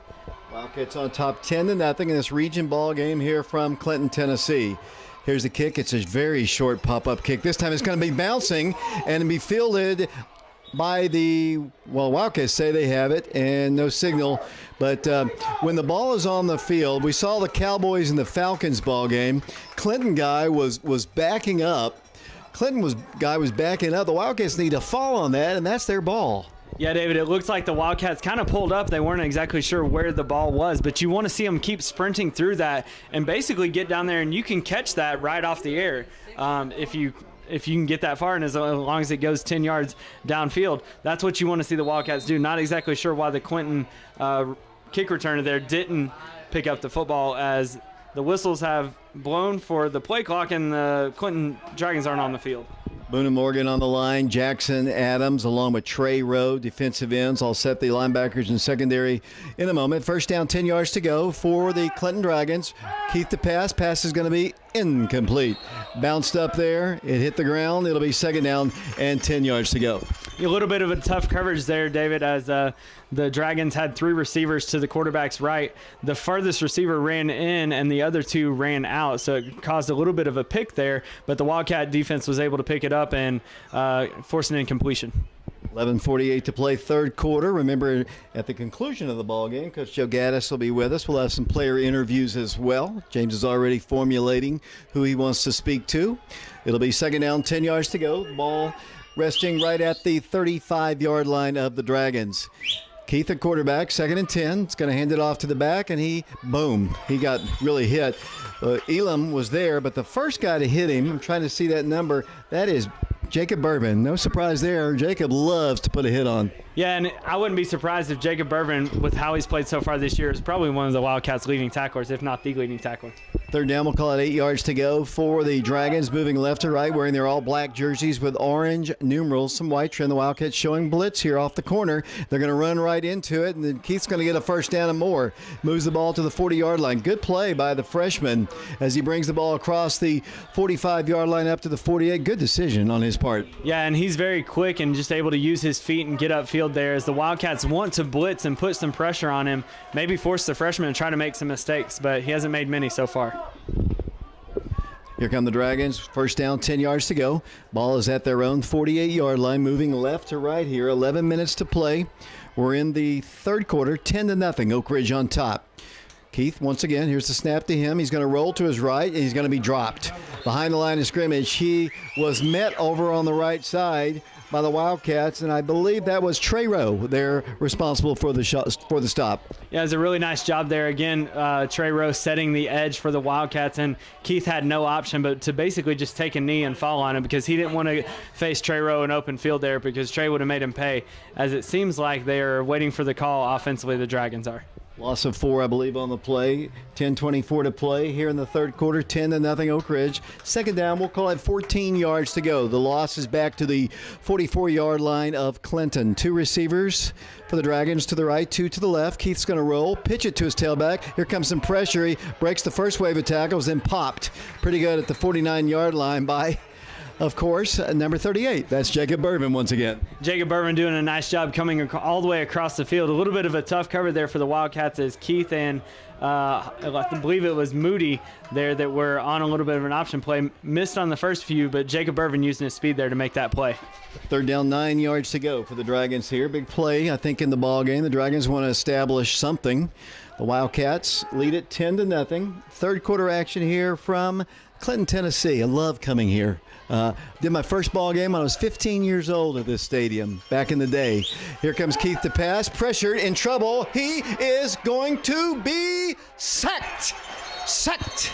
Down at the 45-yard line, the Wildcats, Trey Rowe, the Wildcats, Bourbon, Preston Turner, Jackson Adams, a host of Wildcats dropping for the loss. Yeah, it was a really nice play there and really well designed by Coach Miner and his defense as Preston Turner came off of a corner blitz and Cole Adams had to pick up his receiver. Preston made him get to the quarterback really quick, which forced him out of the pocket and slowed him down just enough for Trey Rowe and Jackson Adams to be there right on the spot to make the sack.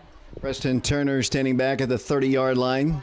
Here's the snap. It's high. It's over his head. He's all around it. He's going to have to get a punt off. He's going to be blasted. Down he goes, baby, at the 35-yard line. Couldn't decide what he wanted to do. Should have just punted it because he had time. The Wildcats were not pressuring. There was nobody coming in there. He dropped it, and then he started running, and he kind of has the build of a larger guy. He was not going to escape the Wildcat defense. No, it seemed like he just kind of freaked out there for a moment because he had the ball just kind of carrying it almost like a casually in his left hand and had plenty of time, had about 3 or 4 seconds. He could have gotten the punt off. May not have been a very good one, but you wouldn't have given the Wildcats the good field position they have.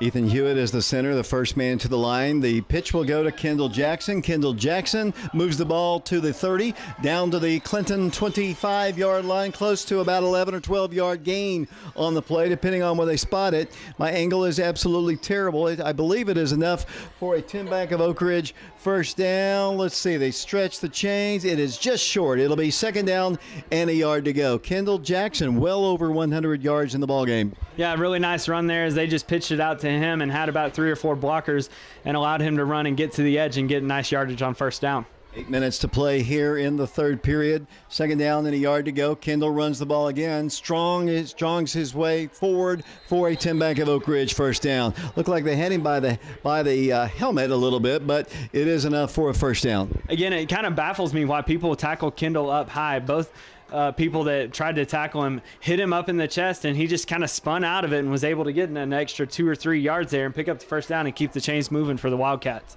Jonathan Stewart splits out to the left side. Jalen Hayward, Brandon Hayward to the right side. Kendall, the lone running back, still actually a blocking back, and Cole Adams in a slot. Mitchell's going to pass it. End zone. Jonathan Stewart, pass is incomplete.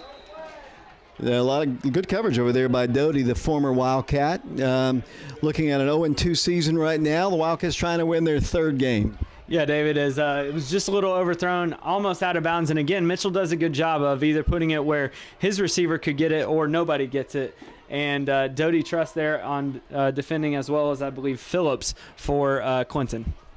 The Wildcats signaling in the play. Brian Wyatt is the offensive coordinator of the Oak Ridge High School Wildcats. As the Wildcats have it, 2nd down, 10 yards to go. Mitchell pitches to Kendall Jackson. Great blocking. Tries to cut inside. He does. Now cuts to the outside. 15, 10, 5-yard line. Stumbles to the 3. It'll be 1st down. Goal to go for the Wildcats right at the line. Yeah, it's a really nice job there by Kendall using his vision and able to hit the hole initially. And again, they're chasing so fast outside, the Dragons are, that they don't want Kendall to beat them, that they basically over pursued and gave up the left side of the field. And Kendall able just to bounce it back outside and get inside the 10-yard line.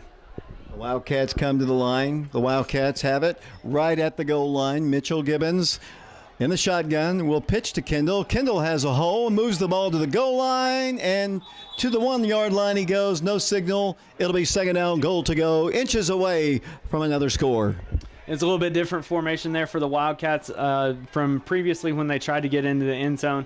In this scenario at the end of the 2nd half there, it was more of a heavy look, a lot of guards, tight ends, tackles, whereas here they've spread it out a little bit, maybe just to give the threat of passing as the Wildcats have the ball, it looks like at the 1-yard line. 6:37 and counting in the 3rd period, 10-0 Oak Ridge. Wildcats once again. Cole comes in motion, blocking back. Mitchell's going to have to run it, and he takes it to the goal line, and that is a touchdown for the Wildcats. Mitchell Gibbons takes it across. Looked like he wanted to hand it off to Kendall, but Kendall was gone. So Mitchell tucks it around the left guard, and the Wildcats have 6 on the board. Yeah, I think it was a little bit of a fumble within his hands, just not able to catch it correctly, and the timing was off when he handed it to Kendall. But the Wildcats had 3 receivers to their right side, and obviously we're going left with Kendall, but nice job by Mitchell to be able to pick up the touchdown. Camden Mal Cody back in the ball game to attempt the extra point. Before he does, whistles blow and we have another flag. TSSAA supervisors watching this crew. It's encroachment against your Clinton Dragons, and that'll be half the distance to the goal if they elect to take it. Kickers are pretty comfortable doing it from the same location, but they will step about a foot closer. Yeah, there's no reason not to take it in that scenario, so you might as well just get a little bit closer. Why not? Hayden Tarwater to hold. Kai Hirsch to snap. Camden to attempt yet another extra point. Ball's down, the kick is up, and this one is good. The Wildcats lead it 17-0 over the Clinton Dragons. 6:23 to play here in the 3rd period, and we'll be back with a Wildcat kickoff in 60 seconds.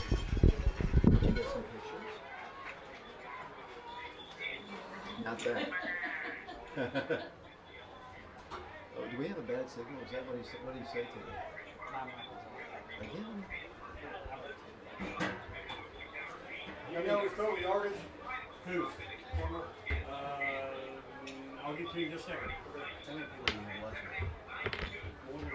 It's like 164. 164.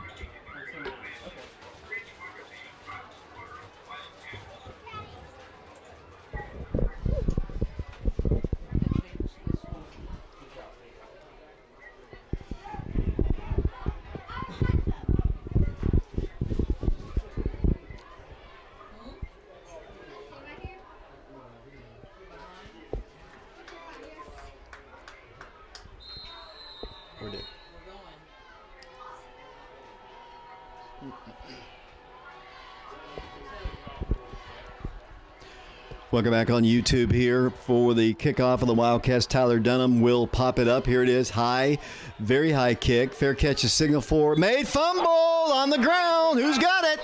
Wildcats cover. Let's see if they've got it.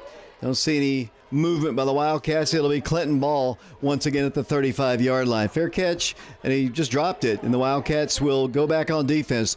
You know, one thing we haven't talked about is Jaden Williams, who, of course, has been a starter the last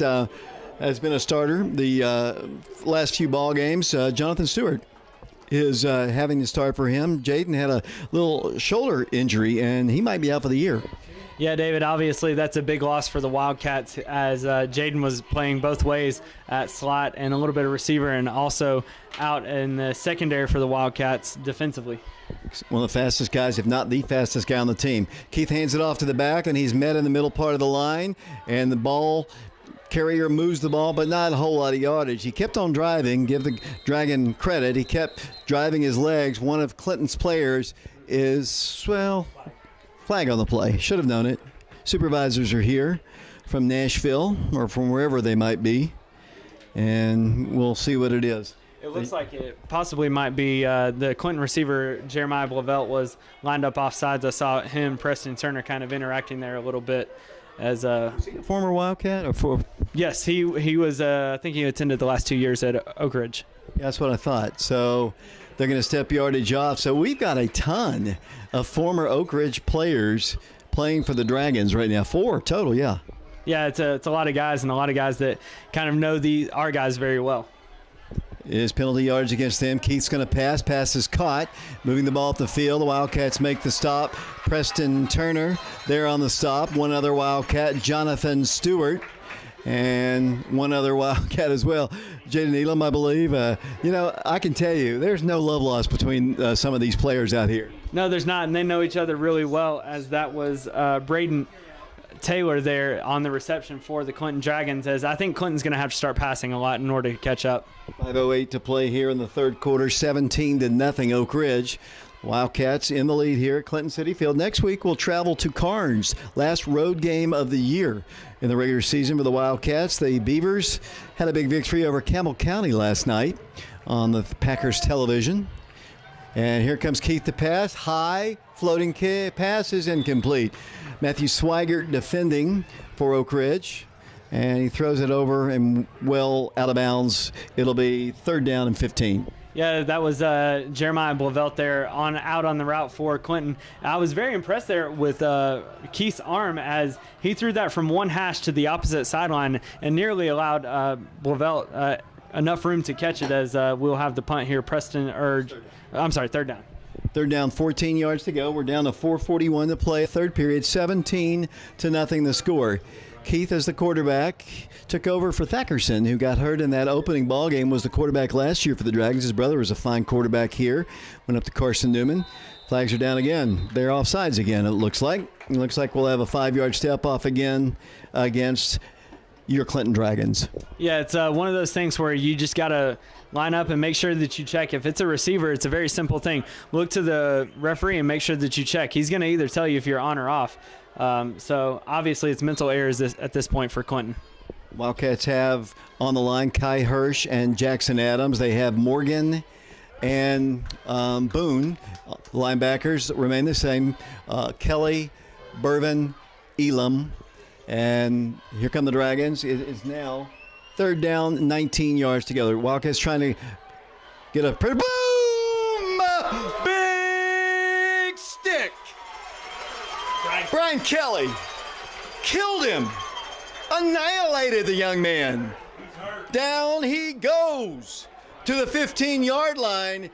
Biggest hit of the year, and that is the hit of the week on the Coach's Corner this week. You're already calling that one? Oh, yeah. That was a really nice play there by Brian Kelly. As he just read that, there was no blocking from the receivers for that play, and Brian Kelly just took off at a dead sprint. And I think he met the guy as the ball touches fingertips because he didn't have any time to react there. I just hope he's okay. Brian Kelly really put a lick on him.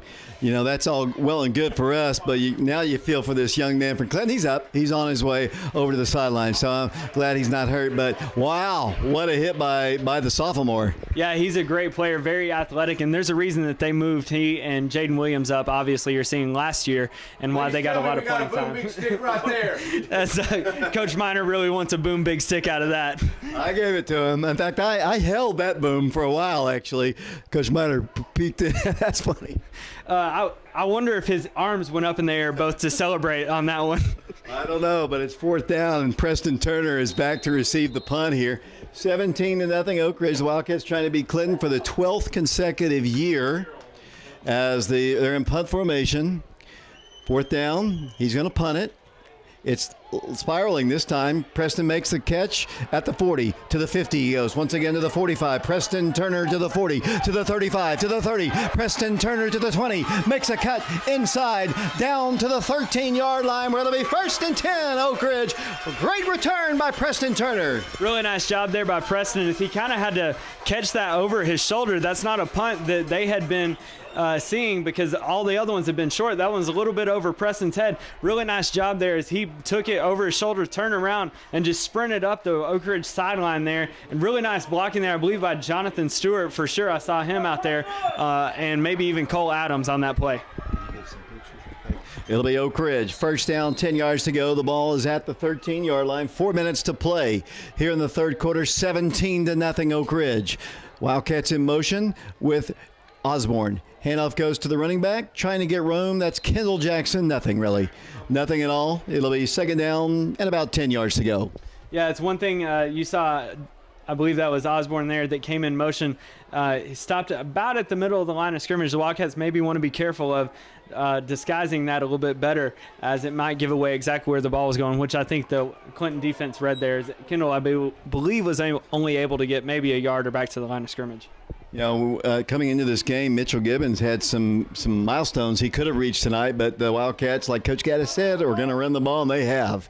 Wildcats have it, 2nd and 10. Quick pass, caught by Jabryce Taylor. He moves the ball forward to around the 10-yard line, well short of a 1st down. It'll be 3rd down facing the Wildcats. A little bit of a combination route there by Jabryce Taylor as he goes out and a little 1-yard or 2-yard out route, and back behind that you had a slant route. And so just took the check down and put you in about a 3rd and 10, 3rd and 9 situation for the Wildcats. Wildcats have Brandon Hayward, freshman, split out to the right. Way to the left side is Jonathan Stewart. He is a long ways from the quarterback, who's all the way on the right hash, as the Wildcats are going to throw to him across the way. Pass is incomplete. Little slant, looks like once again low and down at the feet. It looks like, let's see if Camden's going to come into the ball game to attempt another field goal. He's made one, he's missed one. This one will be about the same distance. Camden, you know, he's had an interesting career. He's really been a main kicker for us since his sophomore year. Sometimes he's on, sometimes he's not. They've replaced him several times, but they always seem to come back to him. And it seems like Camden Malcody's going to be our field goal and extra point person. Looks like a 28-yard field goal. Good hold by Hayden. The kick is on its way. It's up. And it is good. Camden Malcody makes it 20-0 over your Clinton Dragons. 2.5 minutes to play here in the third quarter. And we'll be back for an Oak Ridge kickoff in 60 seconds.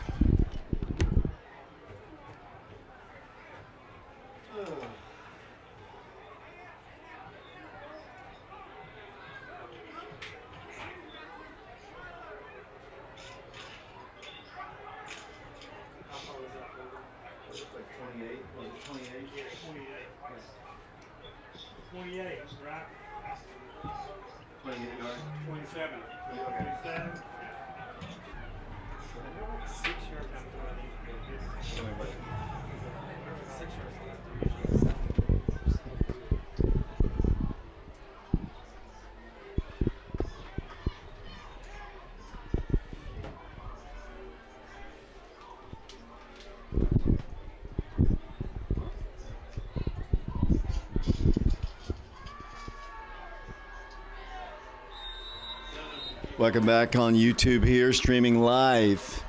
Oak Ridge and Clinton. We're also on FM 92.7, FM 94.7. David Clary along with James Branson. Another pop-up kickoff about to be attempted by Tyler Dunham. This one's going to be Going to be fielded, fumbled again. Who's got it this time? They fumbled it several times. This time the Wildcats, Cole Adams says he's got it, or at least signaling that the Wildcats have it. And indeed, guess who's got it? Oak Ridge. The Wildcats have recovered the fumble, and they will take over. Clinton it's been a disaster for them trying to catch those. They have fumbled almost all of them, and it'll be another drive about to be begun by the Wildcats. Yeah, and it seems like very intentional. Those are very short pop-up kicks. And again, I'm not really sure. They attempted to fair catch on the last one. I don't know why you just don't fair catch this one in that scenario, but it just hit him right in the chest, and the Wildcats are right there on the spot to recover it.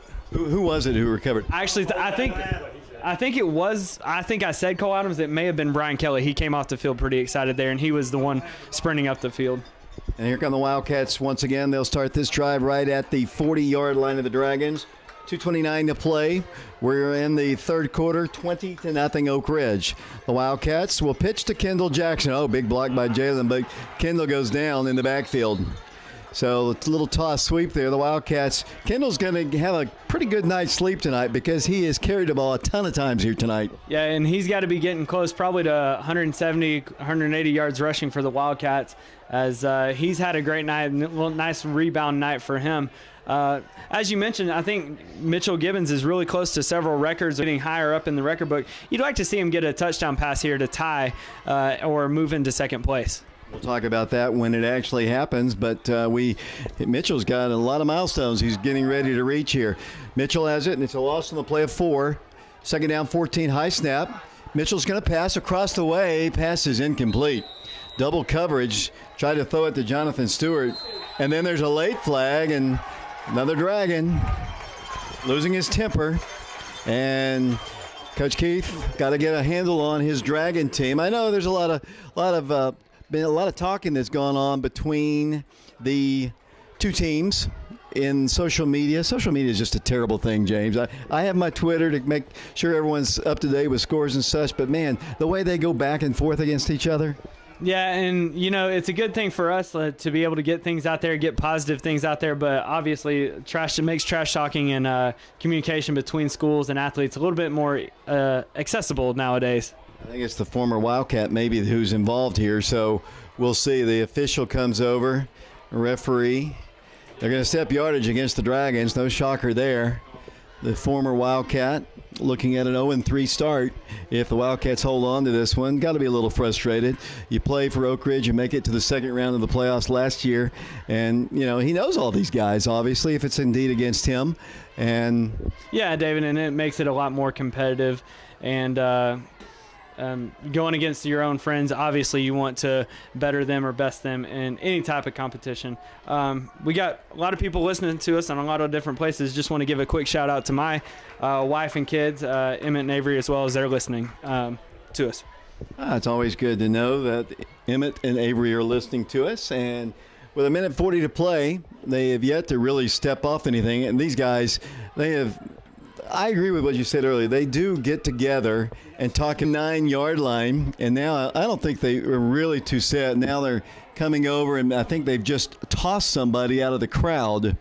I believe they have tossed a fan out of the crowd. Is that my mom got tossed out again? She's such a sweet lady. I'm never going to say that about your mother.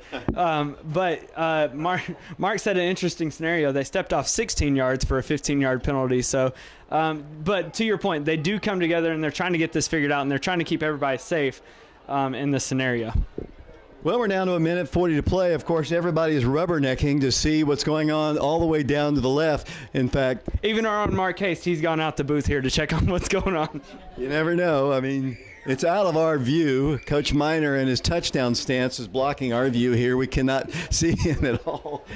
Having a good time here. It's 20-0. Oak Ridge in the lead here. And some fan has been ejected, and we've had a Wildcat ejected. Was there a Dragon ejected as well? I don't think so. I think there was basically a penalty against us and an ejection on us, and I think there was 2 unsportsmanlikes on the Dragons. So one would offset, and then the other would be the penalty that was marched off against them earlier. Well, all I can say is the rivalry seems to be back here. I mean, a lot of ill will between. But a lot of these, I'm serious, you got a lot of former Wildcats out there, and you know they don't want to hear it for a whole year. Well, and these are guys also that you talk about, like they played middle school ball together or against each other, so that adds another thing to it where they're competing against each other in those scenarios, or even, you know, at the boys club or other places where they played, maybe even East versus West. So this is something where you know somebody very well, and in some ways you can kind of get in their head because you know what makes them tick, you know what sets them off, and it makes it more intense and kind of a little bit more exciting and fun for us. If you're watching our stream on YouTube, feel free to give us some comments there. We'd like to know how it's going. We hope to do it the rest of the way here. We'll be at Carnes next week. The Beavers and the Wildcats, another big region ball game. Oak Ridge, first down, 10 yards to go. The ball is at the 29-yard line of Clinton. Handoff goes. Kendall Jackson grabbed from the backside, and down he goes. A lot of pushing and shoving. Kendall is getting hammered quite a bit here. I mean, I think I honestly would. It looks like, is there another flag? I'm just looking kind of the way they're all wandering around, but I would be careful with Kendall out there because they're really getting some shots on him. Yeah, and that was, I believe, Trent Harrell there on the stop for. He's related to Scotty. I don't know, and possibly the same type of spelling it looks like as he was able to make the tackle there. But I agree with you. Maybe try to get a little bit of passing going on to, you know, spread it out. And it seems like Clinton's packing the box here and expecting Kendall to run it as we do have another penalty. And it's going to go against the Dragons. It's going to move the ball to the 25-yard line of Clinton. 90 seconds to play, third quarter, 20-0 Oak Ridge. The Wildcats with Cole Adams. He's going to be a running back for the Wildcats. The Wildcats also having the ball game. Looks like Nick Dallas on the left side, the Wildcats, and Ben Hill and Ethan Hewitt on the left side. Here's a quick pass. Going to be caught by Jonathan Stewart. Moves the ball to around the 20-yard line. And that's a positive game for Jonathan. We're going to talk about some of these. I wish Mitchell would get a few more yards here. I mean, I was all prepared here, as you can see, James. Yeah, you had notes spread out for us all over the place. And a lot of big milestones, a lot of big names, if you're an Oak Ridge fan, that he is right there at the top or about tied with or about to surpass, which makes it really cool for us to talk about. That was a 10-back of Oak Ridge reception by Jonathan Stewart. Mitchell with the ball now at looks like the 18-yard line, moving right to left here. In motion will come Jalen Hayward. He has the ball. He cuts it back inside, is hit, and dropped to the 15. Should have stayed outside again. I don't know. They fall in love with cutting it back inside. Sometimes it works, sometimes it doesn't. And it's hard sometimes to keep up with Jalen. He's not the biggest guy in the world. He might get lost amongst those big guys, but he does pick up a positive gain. It seemed like it was sealed outside pretty well, but Jalen, if he cuts it up and kind of eases back toward the Clinton sideline there, it makes it a little bit longer of a run as opposed to cutting all the way back across, as I believe Mike Sheehan tells us we picked up 4 yards on that play. Second down, 6 yards to go, according to Mike. And it'll be, once again, Mitchell at quarterback.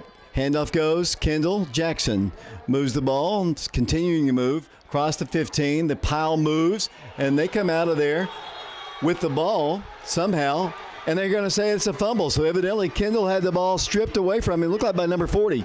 Yeah, it looked like number 40 there on the play, able to rip it out. I believe that's Moody for them that ripped it out and came up with it as Kendall just kept fighting for. You're never really going to tell a running back not to stop fighting for yardage. It's really hard to, and especially in the middle of a scrum like that. Just unfortunate as the Wildcats were driving inside the red zone to score again. Wildcats are on top 20-0. 8 seconds to play here in the third period. And clock will start when the Dragons bring their offense on the field. The play clock is already down to 20 seconds.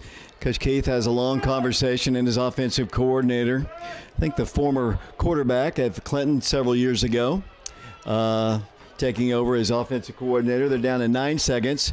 Keith still in at quarterback. First down, 10 yards to go. And he's going to drop the pass. Feeling pressure across the way. Pass is almost intercepted, but then caught right at the 37-yard line. The Wildcats went for the interception, and then another flag goes down on the play. Do we have Unsportsmanlike conduct against us? Probably so. It was a deflection and a great catch by the Clinton player. Yeah, it was a deflection and a near interception. There was 2 Wildcats in the area. I believe Cole Adams and maybe Jonathan Stewart were battling over that, and it just got tipped up. And Braylon, check this. Braylon Taylor there was the one that was able to just get under and dive underneath it, as the penalty is going to be on Oak Ridge, unsportsmanlike conduct. Yeah, we got a lot of those on both sides tonight here. Typical Oak Ridge Clinton ball game. 2.3 seconds to play third quarter. I thought we might get out of here early the way this game started with him running the ball, but all these penalties have just made it a long one here. 1st and 10, Clinton after the penalty. 20-0 Oak Ridge. The Wildcats had a very interesting season. The Wildcats are 2-3. Their losses have been to big schools. I mean, like obviously West, a good school in our classification. Dobbins, Bennett, and Farragut. The 2 wins against Hardin Valley and Campbell County have both been shutouts, and that's what the Wildcats are hoping to do here as the clock ticks down to 0, and that's the end of the third quarter. So we played 3 quarters of football here at Clinton City Field, Clinton, Tennessee on FM 92.7. 20-0 Oak Ridge. We'll be back in 60 seconds.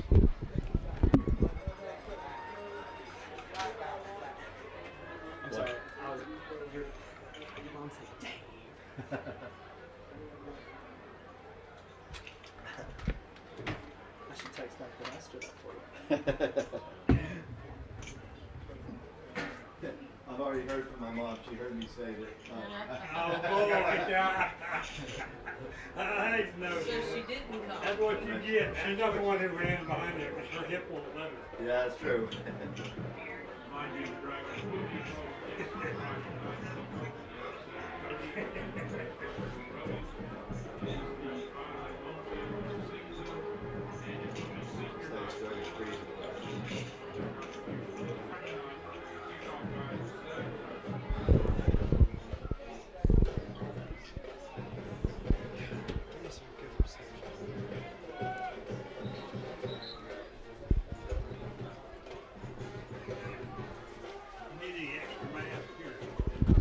Welcome back once again to Clinton, Tennessee. The Wildcats on top 20-0. Clinton now moving right to left in the final period.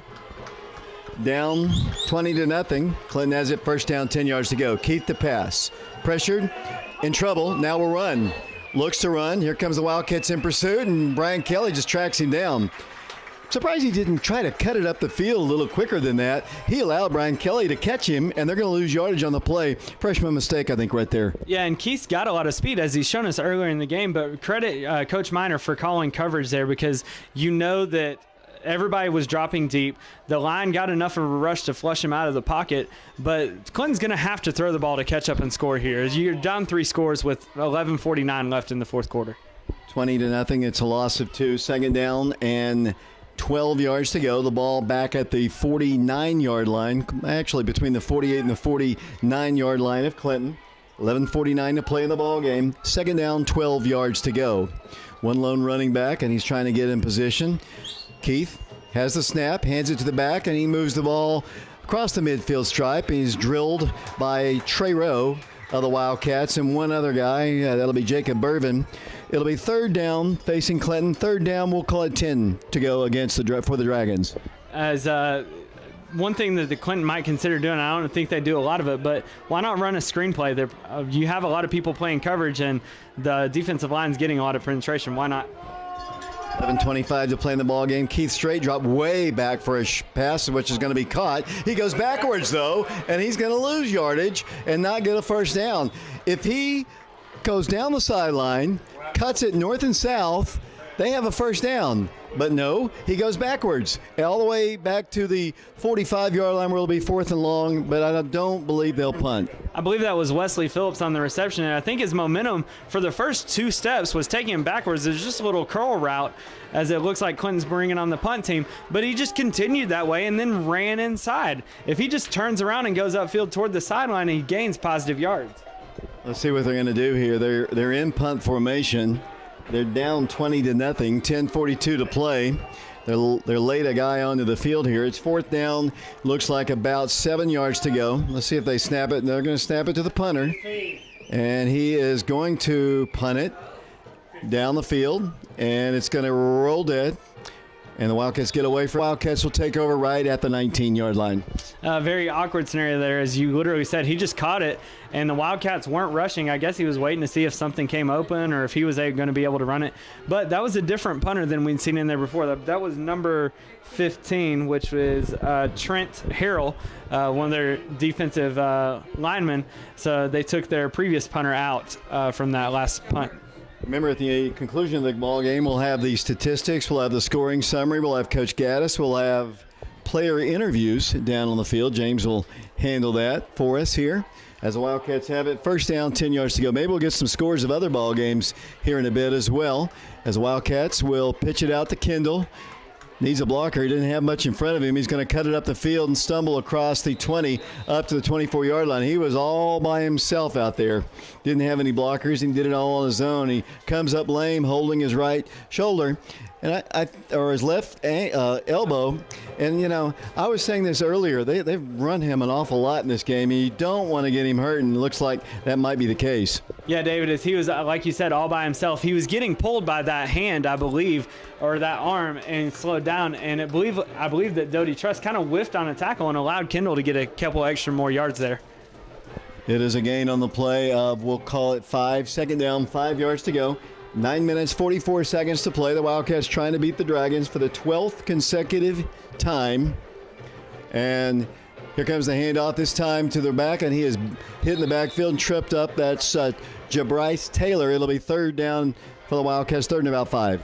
Yeah, David, as Kendall is a very explosive back, and the Wildcats just want to continue to run the clock and pick up first downs here, because if you do that, you know they're going to be able to score, and if they have to score, they're going to have to throw the ball, and you're just going to play coverage here. But you need to pick up this first down in order to continue the drive.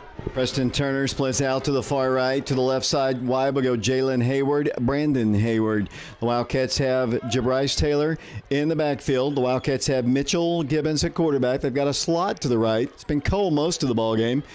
Quick pass, incomplete. Looked like there might have been some holding. Might have been, well, there's no flag. And looked like there should have been a flag, but, you know, oh well. It looked like pass interference to me on Jalen Hayward. Jalen was trying to come across the middle, and his route literally got thrown off because the linebacker bumped him before the ball even got in the area to where he could pick it up. Let's see what Preston and Jacob Bervin do in punt formation here. So, Wildcats, we need to check on Kendall a little bit, see if he's okay. As a punt formation for the Wildcats. Here's the snap. Wildcats are going to punt it. It's high, very high kick, and it's going to take a good Oak Ridge bounce. Going to roll inside the 40, down to the 49-yard line of the Dragons, and that is where Clinton will have it. First down, 10 yards to go. Oak Ridge on top, 20-0, 8:40 to play in the ball game here in Clinton. Really nice job there by Preston Turner to get that punt up really high and get a high hang time and allow for no return there and put Clinton back inside their 40-yard line. So you pick up a little bit of flip the field a little bit there, and again, you know that Clinton's going to have to throw the ball to move it on you, and they haven't been able to do that successfully tonight at all. 8:40 to play here. We'll see if we can try to find out from either our camera guys or Brian Liffler, our trainer. See if Kendall's okay. Looked like they kind of pulled on his arm, actually. It'll be first down, 10 yards to go. Clinton. Keith rolling to his right. Fires a pass. Pass is going to be incomplete. Second down, 10 yards to go. 8:35 to play in the ball game. 20-0. I expected a little bit more scoring in this ball game, honestly. Yeah, and the Wildcats, through penalties or through game interruptions, however you want to phrase that, haven't been able to really get in a rhythm. And it's credit Clinton. They've done a pretty decent job defensively against the Wildcats. From the 39-yard line, Clinton moving right to left here. Second down, 10 yards to go. Four-man front for the Wildcats. Kai Hirsch on the right end. Jackson Adams on the left. And Clinton, play clock down to 10. Keith, receivers left and right. One lone running back's going to fire a screen pass, batted down by Jackson Adams. It'll be third down, 10 yards to go. Yeah, really nice job there by Jackson Adams, but really what allowed him to get the penetration, to get his hands up and knock it down, was the play fake. They faked it to the running back to throw the screen, which really just slowed the play down and allowed Jackson to make that play. Nice job by him to force a 3rd and 10 for the Clinton Dragons.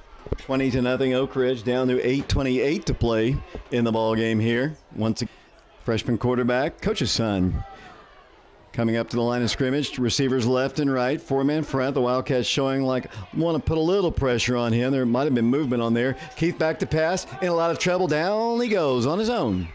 Slips and falls back at the 32-yard line, and the Dragons will have it 4th and long. Yeah, David, it looked like the Wildcats were playing deep coverage there as they sent Jacob Bervin and Jackson Adams on a blitz and got there really quick. He slipped and obviously didn't want to go any further. Keith didn't, as he just took a knee right there. Looking at Dr. Benson and Brian Leffler looking at Kendall Jackson down on the sideline there. He appears to be getting better. And it's 4th down. Here's the snap, punt. High kick, very high. Preston's going to field it and fumble it and have to fall on it. And they do. The Wildcats look like Matthew Swigert had to fall on it around the 42-yard line. I know Preston wanted to have a long return there against the Dragons here, but he couldn't hold on to it. But Matthew, Johnny on the spot, falls on it. It'll be 1st and 10 Oak Ridge. Really nice job by Matthew being right there. I think Preston, a little bit of advice for him just next time is when you have a defender that close or even one of your guys that close, just go ahead and fair catch that and take the ball where it is. But Wildcats, again, starting in good field position at their basically 42-yard line, and hopefully being able to drain the clock here. Moving left to right here, 1st down, 10 yards to go. Mitchell back in at quarterback. Jabrice in the backfield. A little quick pass is going to be caught. Cole Adams, I believe, down the left sideline across the midfield stripe to the Clinton 45-yard line. That is a 10 Bank of Oak Ridge 1st down. Really nice job there by Cole as he just ran a hitch route and turned outside, used his speed, which is great. And we honestly hadn't seen too much out of him offensively this year, but it's nice to see that he can play both ways. Had that touchdown against Hardin Valley, and they had obviously the defensive touchdown last week. And a really nice throw in that Hardin Valley game. Really well placed by Mitchell Gibbons. From the 45-yard line, 1st down, 10 yards to go. Clinton's across the line of scrimmage. That'll cost them 5. The Wildcats up 20-0, trying to post their 3rd shutout of the season. James Branson. Yeah, David, and we talked about the schedule and how tough it's been so far. We played really good competition, but against the people that is counted, we played well defensively. Played well against West last week and have shut everybody else out that we've been able to win against so far. So that's a positive for the Wildcats. 7 minutes, 10 seconds to play in the ballgame. The Wildcats trying to beat Clinton for the 12th consecutive year. Ball's at the 40-yard line of the Dragons. 1st down, 5 yards to go. Mitchell Gibbons, quick pass to Cole again. Oh, man, that's helmet to helmet. And he stands over him. That's helmet to helmet right there. Cole's going to feel that one. It's a loss back here at the 44-yard line. I didn't call that. That's actually, you can get somebody hurt. Yeah, and I think that was Phillips there on the tackle, and Cole just kind of shrugged there. Like, I'm not sure if he was shrugging at no helmet call or just kind of, well, that play didn't necessarily work out for him very well. I hope you enjoyed Cole's interview on our Coach's Corner show on Wednesday night. This week, Vinny West will be joining me on the show. 2nd down, and we'll call it, looks like 11 yards to go. The Wildcats, Mitchell's going to hand it off to Jabrice Taylor. Jabrice cuts to the outside. He's at the 40, slung down at the 39-yard line. It'll be 3rd down. A lot of talking going on. Wildcats, Jabrice Taylor on the carry, and it'll be 3rd down facing Oak Ridge, 3rd and about 4. Really nice decision and to cut out to the left, his left toward the Clinton sideline there and able to get up for some yards. Really nice job blocking there by the Wildcat receivers, the 2 Hayward brothers. Ball's at the 39. We're down to 5:45 to play in the ball game. 3rd down, and it looks like 4 yards to go for the Wildcats at the 39-yard line. Mitchell with receivers left and right. Has time to pass, fires it out to Brandon Hayward. That's a 10 Bank of Oak Ridge 1st down to the Clinton 31-yard line. 1st and 10 Wildcats. That play's really been there all night long as Wildcats just maybe not have been able to complete it from time to time as we have another flag on the field. It was just basically a simple hitch route, and the Clinton defenders are playing so far off. They're playing 5 or 6 yards off the line of scrimmage. It's an easy completion. Personal foul, dead ball foul against Oak Ridge, unsportsmanlike conduct.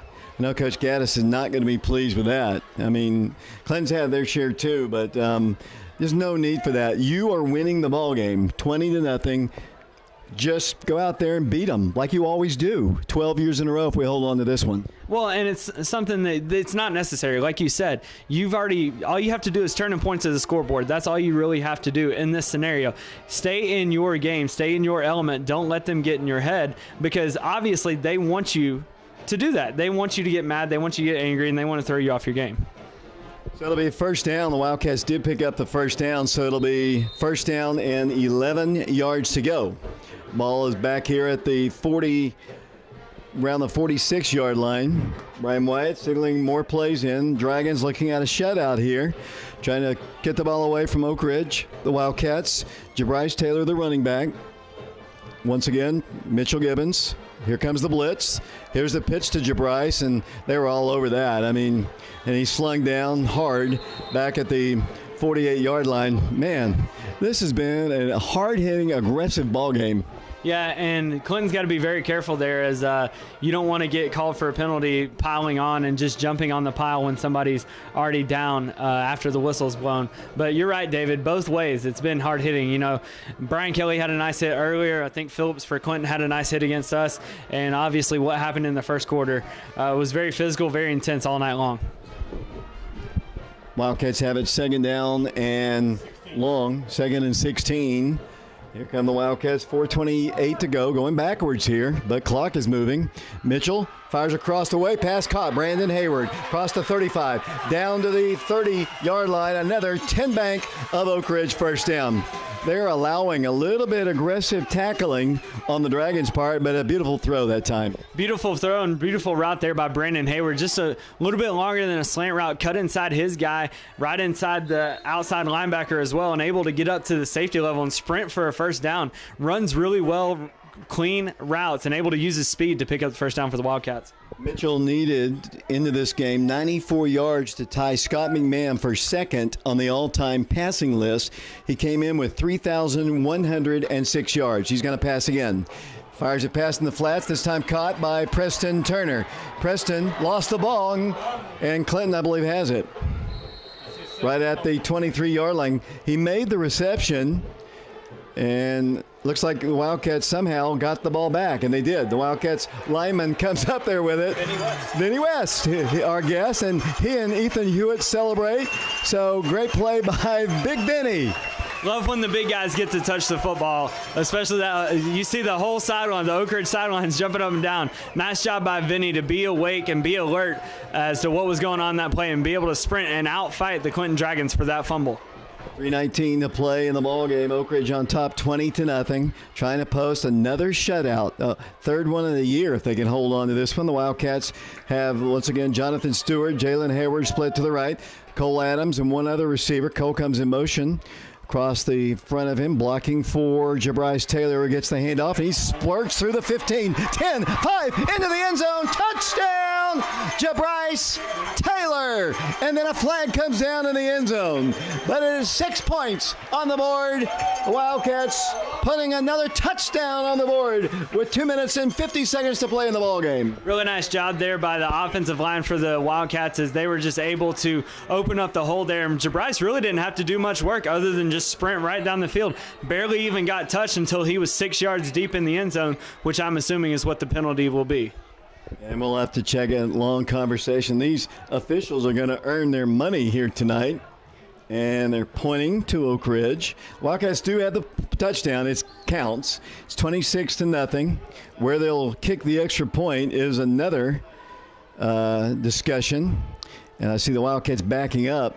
Coach Gaddis coming down to talk with the official to find out who it was this time. And it is going to be a penalty against the Wildcats. They must have done a little taunting in that end zone. Yeah, David, as Jabryce was able to score on that play. Obviously, if you're going to celebrate, come celebrate with our guys and head over to our sideline. Again, don't stoop to the level that Clinton has for a lot of the night. But the extra point is going to be right at where it normally would be. Yeah, it must have been offsetting penalties if indeed. On the kickoff. On the kickoff, correct. Here comes the hold by Hayden Tarwater. Here's the kick. Good by Kendon Malconey. And the Wildcats routing the Dragons 27-0, 2:50 to play in the ballgame. We'll be back to Clinton following this 60-second timeout.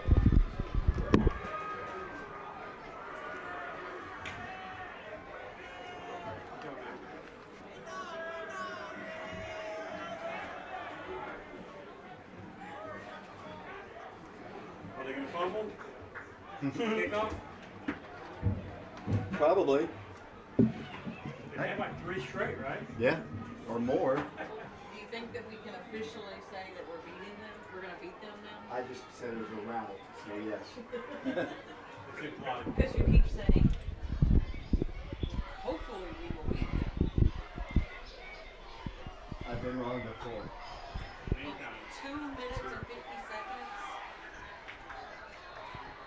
You're right. Oh well, we're kicking off from the 45. Oh, so 50 was on them. It obviously was on them.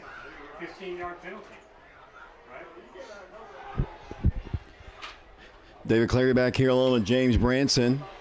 The penalty obviously was on Clinton, so the Wildcats will be kicking off from the Dragons side of the 50 at the 45. Yeah, David, it seemed like the Dragons tackled Jabryce Taylor about 6 or 7 yards into the end zone on that previous touchdown run. Tyler Dunham's going to pop it up here. I'm surprised they just don't try to just, kick it into the end zone. It's going to be a high kick. It's going to hit the ground again, and who's got it? Oak Ridge. Clinton once again as Bervin recovers it. They've got to know the rules. I mean, they've got to be coached up. There's another flag. The Wildcats just jumped on it again. This time, nobody tried to catch it. There is a flag on the play, but the Wildcats have it with Jacob Bervin. Yeah, David, and it was just obvious that they're up guys. Their guys on their second row didn't realize that the ball was that high in the air and not that far, and so they're just standing there and waiting for the guy that was in the third row to come up, and he never came up, and the ball literally landed at the 20-yard line, stopped right there, and credit the Wildcats, Jacob Bervin, for sprinting down the field. The Clintons had to have seen that on the tape. That's what the Wildcats have done all season long, just pop it up like that. They had to have watched that on tape. Well, and maybe they weren't prepared for even the very short onside kicks, basically, or the very, very short pop-ups. But either way, as we're having a discussion here, whether it's an onside kick or not. Well, and it's really high. It's basically just really high, about 15 yards past the Clinton first or second line, and they just aren't recognizing it and aren't recovering it. Like you said, the Wildcats haven't done anything different all year long. Right, and Wildcats do have it again. I say throw it in. Let's see. We got to get our passing game going once again. And it looks like the Wildcats offense, they're going to step off yardage this time against the Dragons. Dragons undisciplined, just an undisciplined football team. Well, not only that, but that's a 15 or a 10-yard penalty there that is just going to put the Wildcats at the 10-yard line. Like, not only do we receive basically another onside kick, but now we're at the 10-yard line, and Clinton hasn't even touched the ball in the last 2 or 3 minutes. 2:50 to play in the ball game. The Wildcats have Hayden Tarwater in at quarterback. The Wildcats have Jabryce in at running back. Jonathan Stewart to his right. Handoff goes Jabryce. Once again, a big hole. Moves the ball to around the 6-yard line. Where it'll be second down for the Wildcats. 27-0 Oak Ridge. The Wildcats getting a host of new players. Here comes that Crowley kid in the ball game. Yeah, Justin Crowley, he's got really, really good hands. And, Coach Gaddis loves how he plays, how physical he is on defense, as I believe I also see Cameron Barnett in at the other receiver for the Wildcats. Check out some of the linemen just in case they've kind of substituted there. We never want to slide our big guys here. Second down looks like 5 yards to go. Tarwater. Wildcats up 27-0 over the Dragons. Hayward comes in motion. Handoff goes to Jabryce again. Bounces off the first tackle and moves the ball to around the 7-yard line. And 2 minutes to play in the ball game. Down to about the 3 or 4 yard line. Nice eyes. Nice eyes, everyone. Just yeah, thank you very much. Here comes another flag in. I don't know. Here comes Jabryce out of the ball game. If this is on Clinton, Coach Keith has got to look over and look at his guys. Well, I'm going to wait. I'm not going to make any words, say anything. They're going to say it is a penalty against Oak Ridge. So, more the rivalry's back, like I said.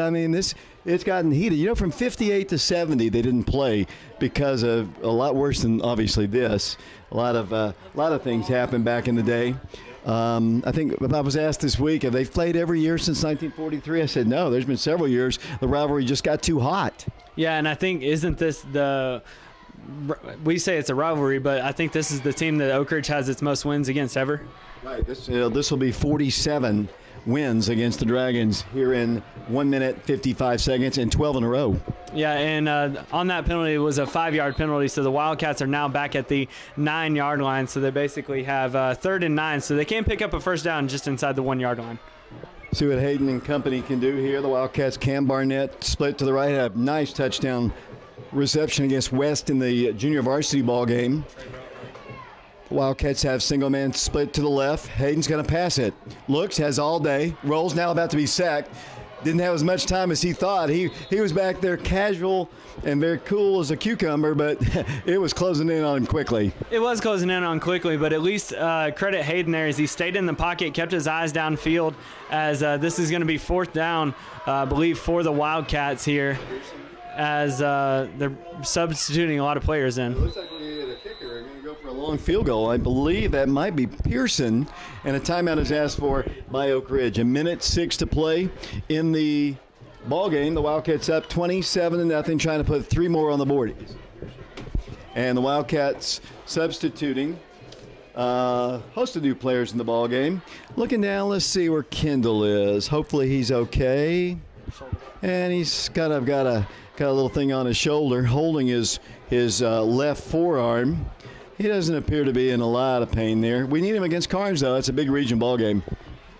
It's a big region game for the Wildcats as another opportunity. We only have 1 region loss, so credit the Wildcats so far for that. Obviously, you don't want to look too far ahead as we still have 1:06 left in this game. Trying to get their 3rd shutout of the year. The Wildcats will send number 63 in to kick that'll be Efren Rodriguez in the ball game to attempt a field goal here. Wildcats will put the block down. Looks like Hayden will put it down at the 25-yard line, making this a 35-yard kick right in the center of the field. 27-0 Oak Ridge. 11:06 to play. We might get the ball again if Oak Ridge kicks off to Clinton and they can't hold it. Good hold, good kick. Oh, boy, he boots that one. It's up, and it splits the uprights. It is good. 30-0. The Wildcats on top of the Dragons. Exactly a minute to play. We'll be back in 60 seconds.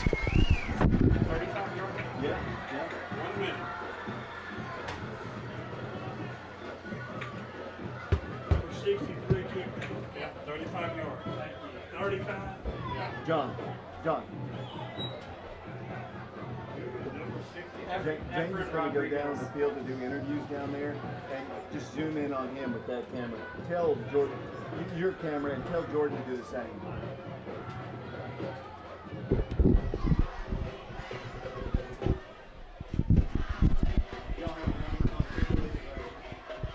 So far behind. This game is going quick. This game is going quick. I mean, Look at Bodie. I'm writing and I just can't get him in the computer last night. He talked trash all week.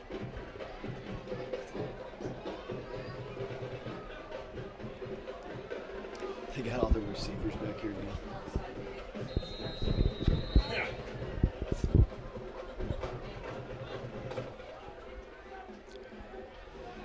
Welcome back to Clinton, Tennessee once again. The Wilds kicking off here.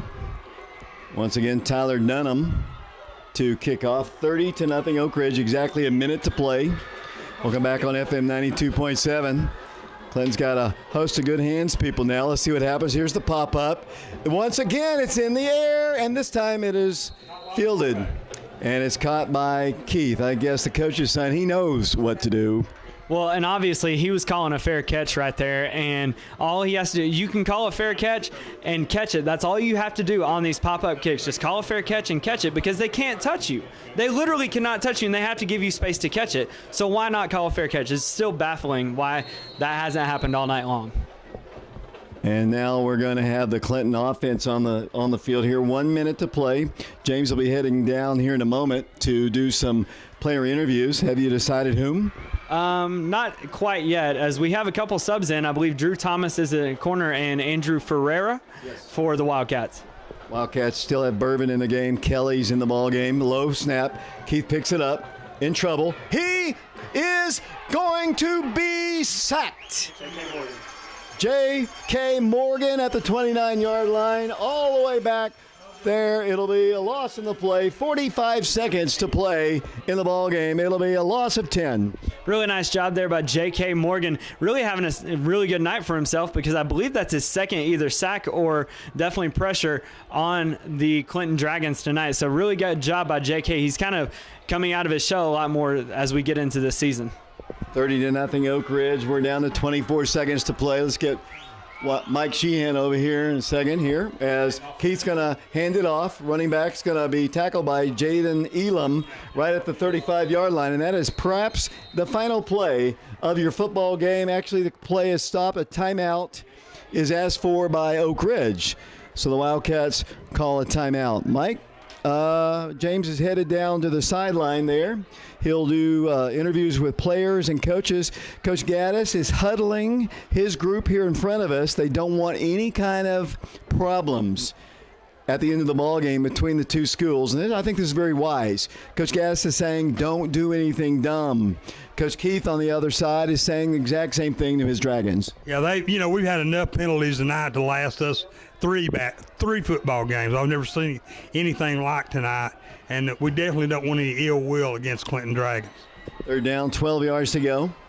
Clinton with 10 seconds to play. The Wildcats about to post their third shutout of the season. It's hard to believe. Keith's going to throw it. Pass is deflected, intercepted, Oak Ridge. Jonathan Stewart down the sideline, moves the ball to the right side. He might take it into the end zone. Jonathan Stewart, 10, 5, into the end zone. Touchdown! Touchdown! There's a flag down. It might not count, but Jonathan Stewart takes it in for the score. 50 yards. 50 yards. A flag is down on the play. Let's see if he picks it up. Jonathan Stewart picks it off, takes it into the end zone. They're separating. Coach Gaddis is saying, go back. Let's see what this penalty is. Waving it off. Waving off the penalty. And if that's the case, it's 36-0, the final score. As Jonathan Stewart, they wave it off 36-0. Jonathan Stewart takes it in for the score. Touchdown, Oak Ridge. Mike, Wildcats rout the Dragons. What about that, David? I would have never figured that. That interception was a thing of beauty. He just stepped right in full stride, and he had a man right behind him. And, David, he accelerated and pulled away and went into the end zone for 50 yards out. What an exciting ending for the Wildcats here tonight. 36-0, the Dragons head to their dressing room. Heads down, the Wildcats head over to the right end zone by the scoreboard there. Separated, two teams. The rivalry's back in terms of the heatedness. The Dragons didn't really kind of make it competitive on the field, but, man, they were ready for the fight, that's for sure. Definitely. Even one of the fans got kicked out. I hate it when things like that happen. A lot of harsh words between these teams, and, that shouldn't be that way, David. This is a football game. It's for fun, and people take the fun out of it when they act ugly. 36-0, I believe, is the final score. I never saw that. They didn't put it up on the board, but I don't think I would post it either. Coach Gaddis talking with his team. In a moment, we'll go down to the field of James Branson. Why don't we take a break? We'll send it back to Brian Bennett. 36-0, Oak Ridge beats the Dragons. We'll be back to Clinton in 2 minutes. Okay. Yeah, we will. No, we will. I'm going to actually. Look at this Maryville Prairie School. Yeah,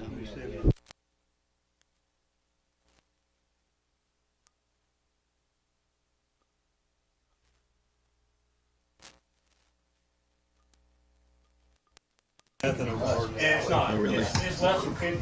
Okay, I'm going to tell the kids. Yeah, go ahead. Go listen to the radio here. Oh, sure.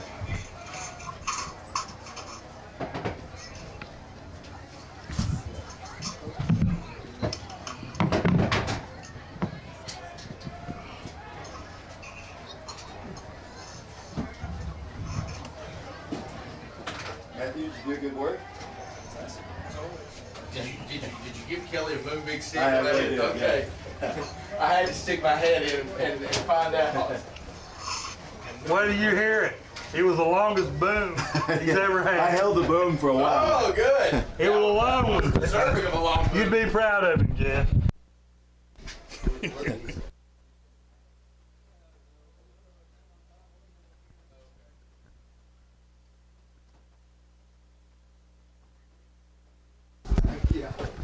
I'm going to look forward to how many penalties they have.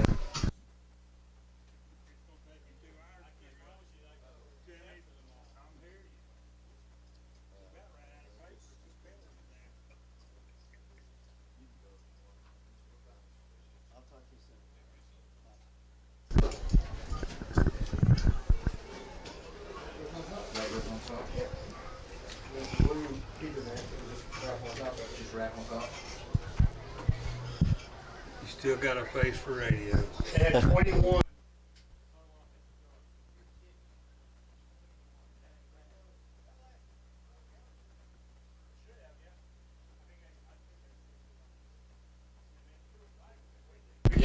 Welcome back once again to Clinton, Tennessee. David Clary, Mike Sheehan, Mark and Shauna Hayes. We've got camera personnel. We have, let's see, John Oliver out here. We got Jordan Osborne down on the field. We have Matthew Calhoun, Christian Rosas Rodriguez, Lee Wexler, Brian Bennett at the station. Coach Gaddis has concluded his conversation. Mike, you have some scores of interest? Yeah, David, let's start off with our other Anderson County team playing tonight. Anderson County High School is defeating Jefferson County 48-7 late in the fourth quarter. I thought it interesting to score Morristown West and Morristown East playing each other tonight. They're tied up 28-28 late in the fourth quarter. Catholic and Sign Hill got canceled. Maryville is defeating Farragut 27-3. Powell won 1-0 over Halls because of COVID-19. West defeated Hardin Valley. Well, no, excuse me. Late in the fourth quarter, West 55, Hardin Valley 0. Our 2-week away opponent, Mount Julian, is up 18-0 over Spring Hill late in the third quarter. 36-0 was the final score. We'll have the final statistics and the scoring summary in a minute. It looks like Coach Gaddis has already completed his conversation with the team. In a moment, we'll go down to James, and I believe he's going to speak to Brian Kelly. Needs a camera guy first, and we'll go down here.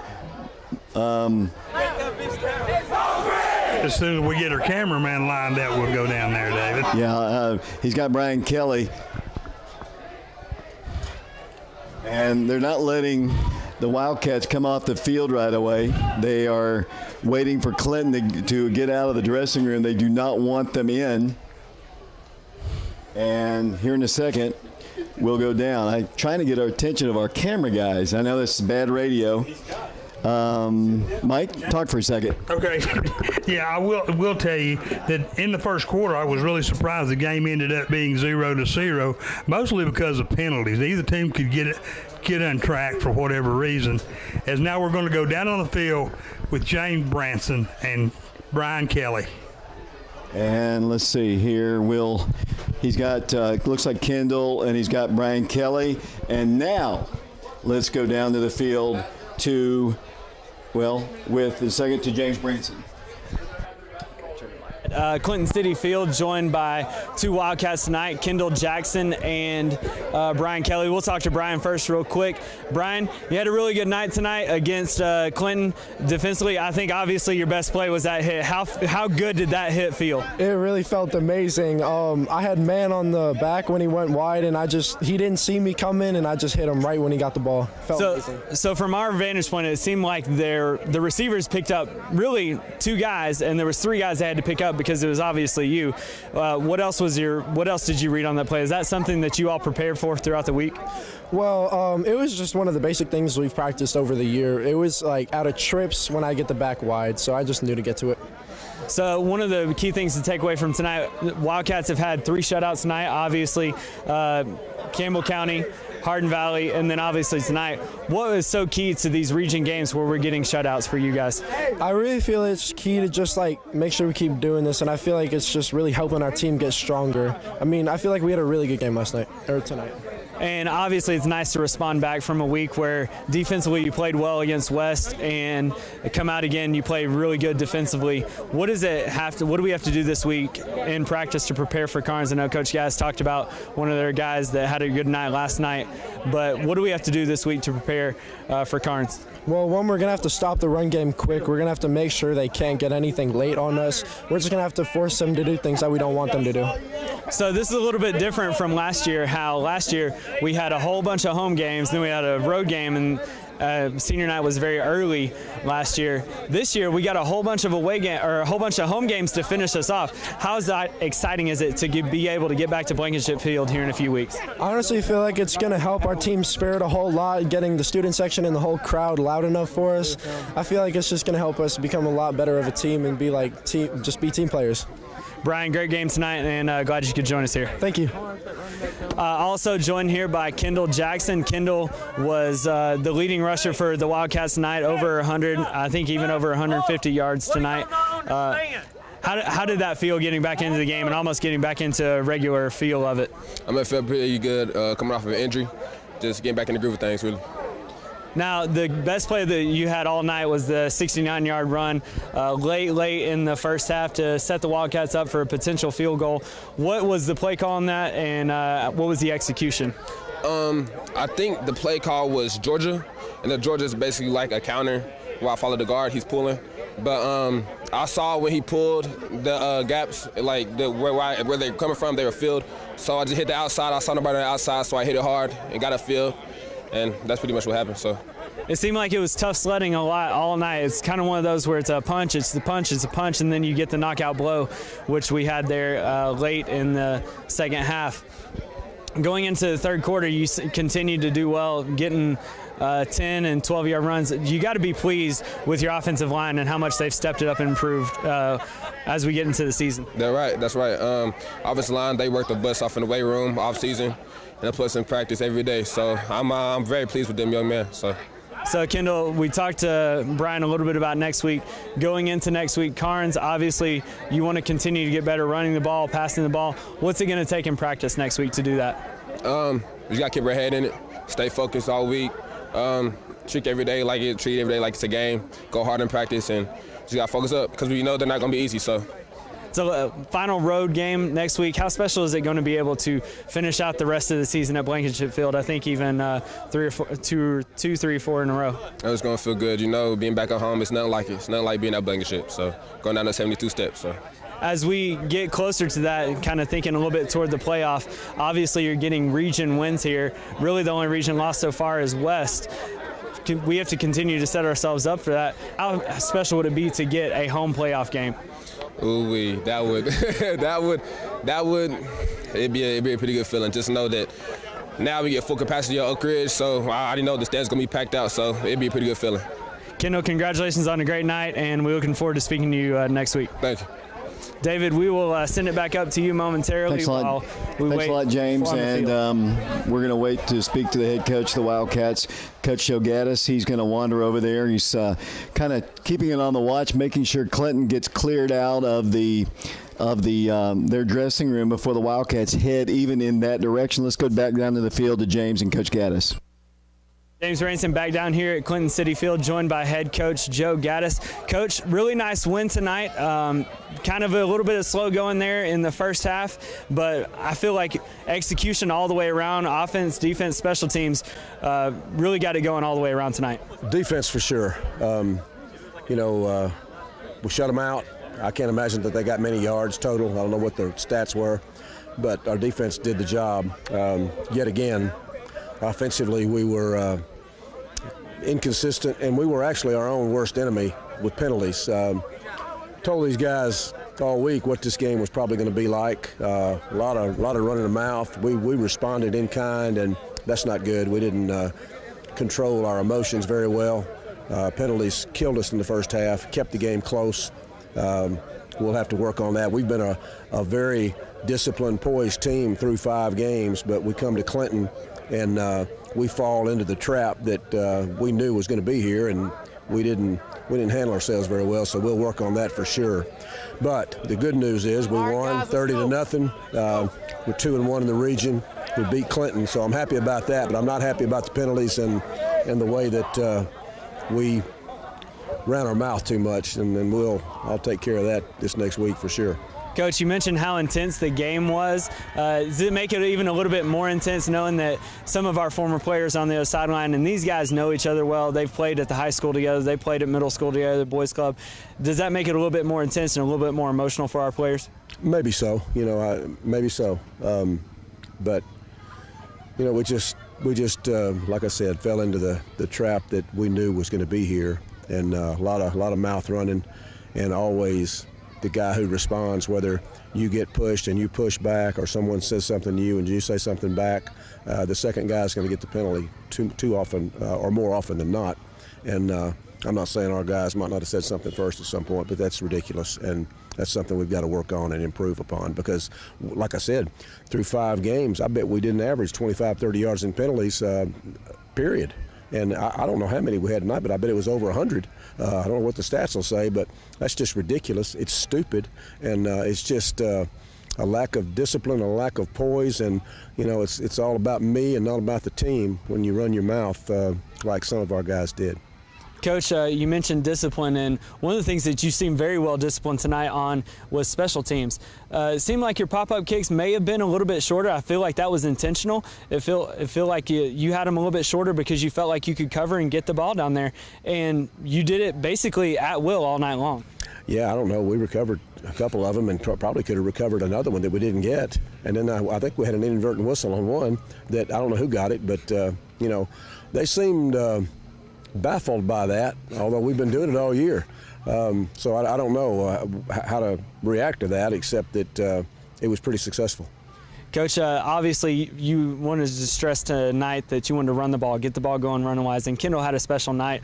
Obviously the long one on the 69-yard run, but really he looked a little bit more like his normal self all night long. Yeah, he had a good night. I don't know, again, how many yards he had that big run before the half. We squandered away by not scoring. We only had, I think, maybe 9 seconds when we got down there, and the one play we ran somehow took 6 or 7 seconds. But then we had 2.9, tried a field goal. I guess we were short. But it was a nice run, and I thought he ran the ball hard. Nice to have him healthy, and now he's hurt again in some way, shape, or form. So hopefully it's something he can recover from. Coach, looking forward, obviously Carnes next week, and you said the guy for Carnes, their running back, had a really big game last week. A little bit of a different game plan with him being at quarterback or direct snap or whatever they may run with him. What is it going to take next week looking forward to take on Carnes? Well, I watched the game last night like many people did, I'm sure, and he had 300-something yards and had 6 touchdowns and had 7, actually, had 1 called back. He's a one-man wrecking crew. He played quarterback a lot. He played running back some. And honestly, their main play against Campbell County was just take the snap and get out of the way and let him run. So we've got to be able to slow him down. He's going to get some yards. He was great last year as a freshman. He's going to get his yardage for sure, but we can't let him do that. And I'm sure we'll have a defensive plan ready for him and for Carnes. And then we've got to be more consistent on offense. Obviously, we've got to cut down on the penalties, and hopefully this is a one-game anomaly penalty-wise. Well, it is, because we haven't had an issue with it all year long. Last question, Coach, is a little bit of a weird schedule here as we've gone at home to start and then long stretch on the road, and then we're going to get a nice little stretch here back at home. How nice is that going to be to get the seniors back at home for the last couple of games? Oh, no question about it. We go to Carnes, then we're off a week, and then we play in succession at home, Mount Juliet, Powell, and Fulton. So our last 3 games are at home, and we love to play at home. Nothing like playing at Blankenship Field, but we've got to take care of business at Carnes first and then come back home. Coach, thanks for speaking with us, and good luck next week. Thank you. David, we'll send it back up to you and Mike with the thanks a lot. We're going to send it over to game. Mike here. You've got the scoring summary. Okay, thank you, David. First thing, for the Oak Ridge Wildcats, did not score at all in the first quarter. Luckily, neither did Clinton. And then Kendall Jackson got things started with a 19-yard touchdown run with 6 minutes and 10 seconds left in the second quarter. Put the Wildcats up 6-0. Then Camden Malcody came in and kicked the ball between the uprights, and the Wildcats led 7-0. And then Brian Kelly recovered a fumble on the 8-yard line, and then the Wildcats, Clinton played some pretty good defense, actually, and they backed the Wildcats up to about the 12-yard line. Then Camden Malcody came in and kicked a 22-yard field goal, and the Wildcats led 10-0 at the half. And then in the third quarter, late in the third quarter with 9.7 seconds, actually the Wildcats lined up for a 34-yard field goal, but Camden Malcody kicked it wide right. So the Wildcats led 10-0 at the end of the third quarter. And then the Wildcats really got things going. Mitchell, after a punt, Kendall from the 22-yard line, Mitchell Gibbons got it all the way down to the 1-yard line. He ran it in, and the Wildcats went up 16-7. Then Camden Malcody came in, and his kick was good, and the Wildcats led 17-0. Then Preston Turner returned a punt all the way down to the 13-yard line. These pop-up kicks the Wildcats have really confused the Dragons a lot of times tonight. And at that particular time, when he got that punt, he just took it off and ran down the field with it, and the Wildcats went up 17-0. And then Camden Malcody came in and kicked a 27-yard field goal with 2 minutes and 30 seconds left in the third quarter, and the Wildcats led 20-0 at the end of the third quarter. Then in the fourth quarter, Jabryce Taylor made a beautiful 24-yard run, outrunning all the Clinton Dragons to the end zone and put the Wildcats up 26-0. Camden Malcody again came in, his extra point was good, and the Wildcats led 27-0. Well, we pretty much thought that might be the end of the scoring, but not so, because Efren Rodriguez kicked a 35-yard field goal to put the Wildcats up 30-0 with 1 minute left in the game. Then as time was winding down, Jonathan Stewart intercepted a pass and ran it all the way back into the end zone for a very exciting play, and the Wildcats end up winning this ball game 36-0. It was 0-0 in the first quarter, 10-0 in the second quarter. Wildcats were up 20-0 in the third quarter. The final score, 36-0 for the 47th win from Team 77, and the Wildcats come away with the big victory.